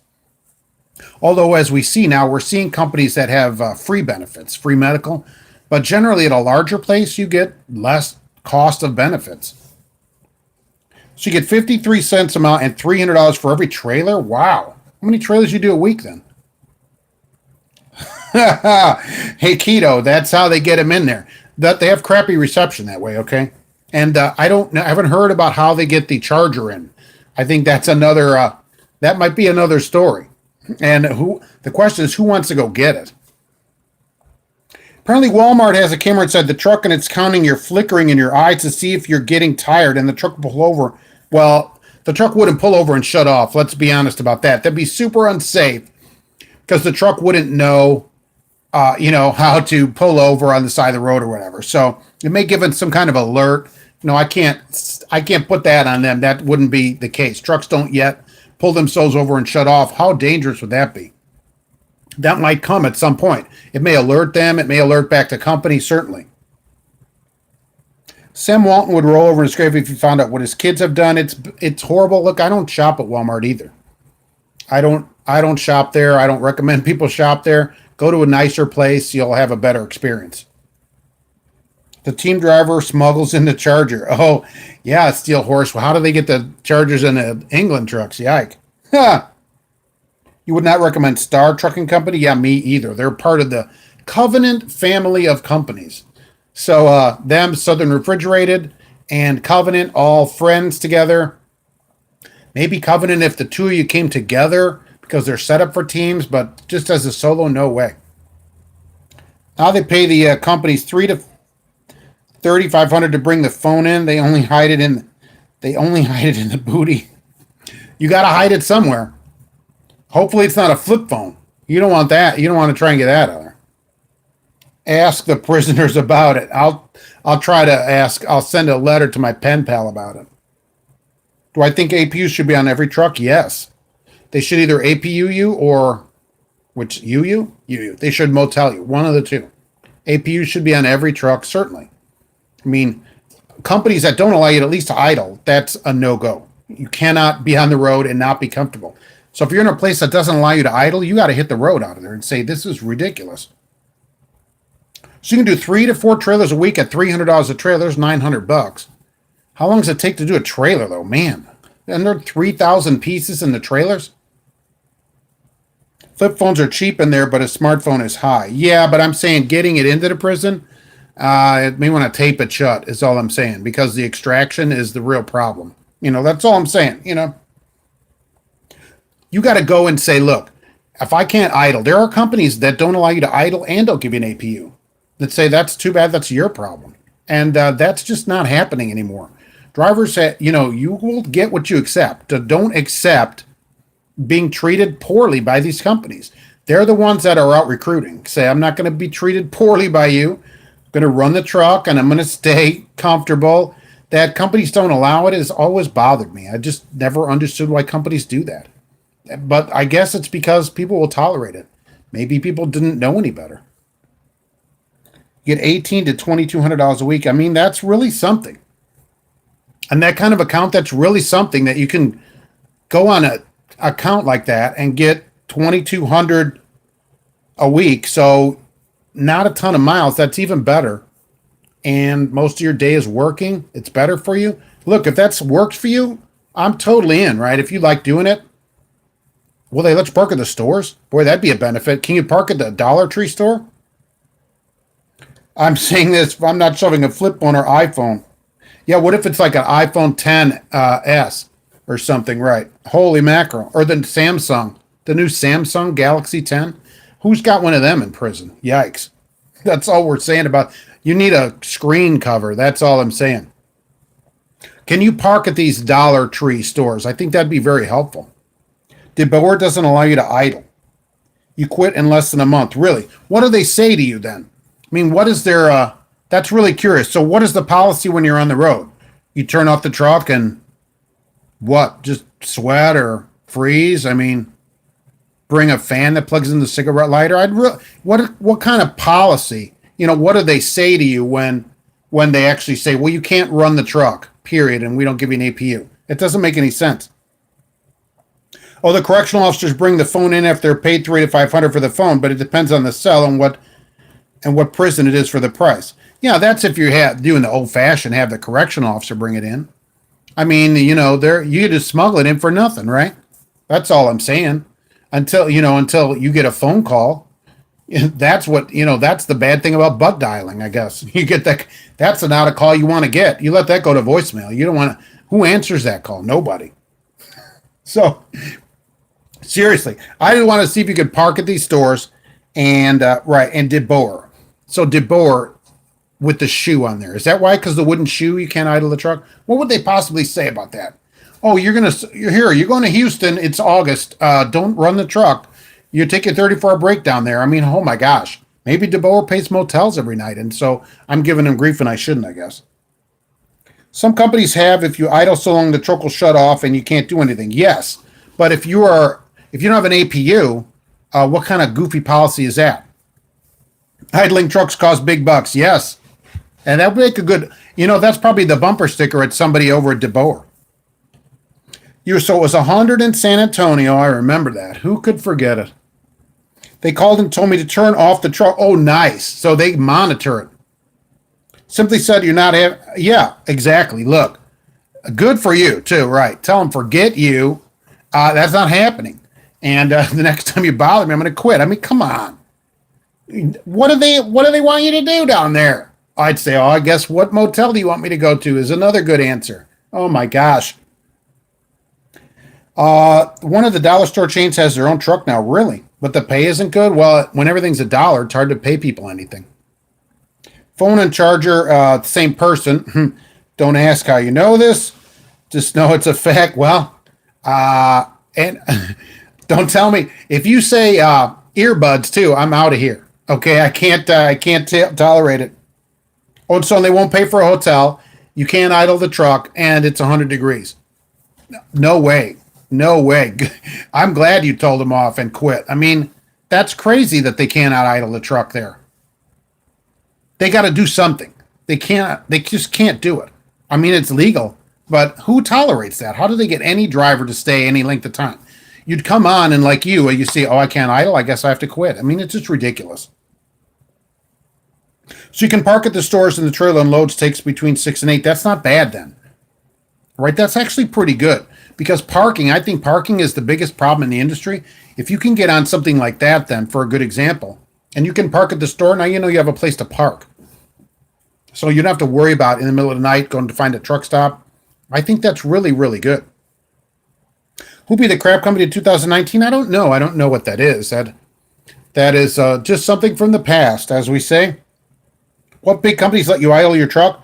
Well, it isn't the point of idling is that if they're not going to run an APU, they need to let you run the truck. They cannot have it both ways. So they either need to have an APU or let you run the truck. They can't say you can't do either one or the other. Some have optimized idles too. So, and at least you'd stay cool with that. But this no running, no APU, no way. That's a triple no. Yeah, Wild Bill, you don't want to borrow a phone for a guy that just got his phone out. Yes. I would say that of all the people, I guess people in prison, they're the ones not borrowing anybody's phone. CR England is not a great place. We'll just say that. Yes, I totally agree. People should stay away, but they're out everywhere getting people into their 3-bunk trucks. That way they don't have to worry about idling, I guess, because the truck just runs and runs. The Princess of Dixie Hill, that has changed over to, due to lawyers, right? We've had to change that over to companies things that we'll consider about a company, things to consider because of lawyers. What about a bunk heater? I guess they only want me to drive in the wintertime, unless they'll let you idle the truck. Bunk heaters work great, right? I've had them in sleepers. Burns when they work good, they burns you out of there. No problem. I love them. But in the summer, then I'm going to have to run the truck. And, drivers need to be comfortable to sleep. And they don't turn the air off in your house, so I wouldn't turn it off in the truck. Same way. Would it be cheaper for an APU? Yes, absolutely. You'd keep drivers, too. They'd be all comfortable. And my policy would be, if the APU breaks, just send us a message and run the truck. And we'll get it fixed as soon as possible. That's how I would do it. I think that's a legit way to do it at a company. I'd say, look, don't idle the truck, because we got you an APU here. You can run that as much as you want. And so, if it breaks, something doesn't work, just send a message in, it's not working, and then you can run the truck and we'll get the truck fixed. I think that's the best way to do it. And then everybody's, is comfortable, and that's the best way to do it. Why do companies think that's unreasonable? I don't think that's unreasonable. What's so bad about CR England? You see their trucks since you live in Utah. Yeah, they're low pay. They don't train people properly. They are horrible. And then, they have 3 people in a truck. I mean, we can go on and on. They don't pay people well. They don't give people miles. I have people writing to me, showing me their checks of $300 for a week of pay. I mean, it's just ridiculous. And so for those reasons, the 3-bunk truck is enough just to close them, in my opinion. You cannot put 3 people in a truck and then tell me that you're treating drivers any kind of right at all. Prisoners seem to get anything they need. That is true. Cell phone is nothing. Yeah, they do seem to, right. You saw a CR England truck with 4 people. That'd really be something. I'd love to see a video of 4 people getting out of a truck. You should go ask them if there are 4 bunks in there. You won't have to worry about parking $1 if you apply to air products. Yeah, that's true. Look, you got to give Dollar Tree. If your drivers are getting $1,800 a week, that's pretty good. Okay, that is pretty good. Bunk heater when cold, truck stays running over 72 for the air. I wouldn't do that. I think it's up to the driver to decide if they're comfortable. So I'd put an APU in the truck, run it whenever you want. That's how I would do it. Be comfortable. You be comfortable. You're a professional. Be comfortable, but no idle in the truck. Well, you have an APU. If it doesn't work, you have to send a message, and then you can run the truck, and we'll get it fixed. And I think that's the most reasonable way. Drivers are professionals. CR England runs 6 Hombre trucks. I don't see why. I mean, 3 is plenty, 8 hours a day. Why would you need more than 3 in the truck? That's a full day of driving for everybody.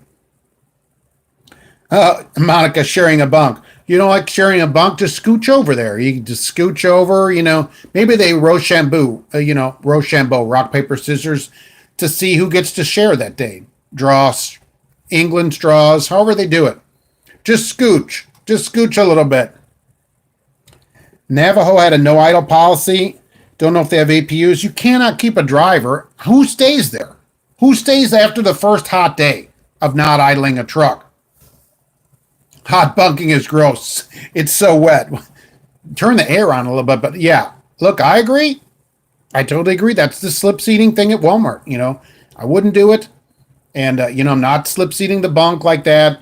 Usually they tell students to bring a sleeping bag, but I don't know what they do in England. We got all these sleeping bags all over the place for trainees. It isn't great. And then not allowing your truck to run, that's even worse. Who does that? What do I think about rail? I think they pay you in training, which I think is interesting. That's one of the first places I've seen that does that. So they have driver-facing cameras, so that's a downside. But you can get your training there and move on to somewhere else, and they'll pay you during training. LW Miller out of Logan, Utah is a great company for 1 year experience. They have APUs in every truck. That's the way it should be, right? Run the APU all you want. No limit. 3 and 4 people. I've never seen 4. That's possible, though. When did England get into home moving? Because I have never seen more than 2 people in a truck unless they were movers. You can go on, which you should go, onto YouTube and Google up on YouTube 3-bunk truck. And there are a couple drivers that have done a video, and you'll see where the bunks are in there. But they are running 3-bunk trucks. Yep. Mr. Han, I don't think so. If anything, they ought to give it to you, right? I mean, come on. That kind of stuff is crazy. That's instant quit right there. A phone charger, a green dot charge card, 2 balloons, right? And hit list. Wow, there's a lot of room up in there. What are people bringing in here? They must have been former England students. They don't care about keeping drivers. Some people knew to drive for them. They don't know. They don't know about it. A lot of new drivers don't know the difference. And so they just get sold a dream, and then the dream is a nightmare. It turns into a nightmare. Trucker Hershey, yeah, it is. And it's time to head to work here, basically. So I want to thank everybody for being here. I appreciate it, as I do every week. Okay, I'm always surprised that anybody comes on to listen to the show. So Sharon Kelly, thanks for coming in. We're wrapping the show up, though. And it was a deal breaker. Yeah, oh my gosh. I mean, come on. That's gross. That's totally gross. You don't need to live like an animal. We don't need to live without an APU. People would quit immediately. I would quit on the spot. My day's overtaking 10 hours now. We'll get some rest. And you can be up for the new video for tomorrow. We'll see what that is. Anyway, I have to head out to work. Mark at truckinganswersnation.com, though. Write to me and see what's going on. And I have that list of questions. People were asking about that at truckinganswersnation.com. There's questions on there where you can that you should ask a prospective company. So ask them those questions. Yeah, Mr. Hand, yes. That was one of the best movies ever made, by the way. Right? I love it. I love it. So I'm headed out to work, though. Everybody be safe and enjoy the weather. It's going to be super warm this week. Thank you for coming, and I will see you next Monday at 1 p.m., of course, and during the week at Trucking Answers. Thanks for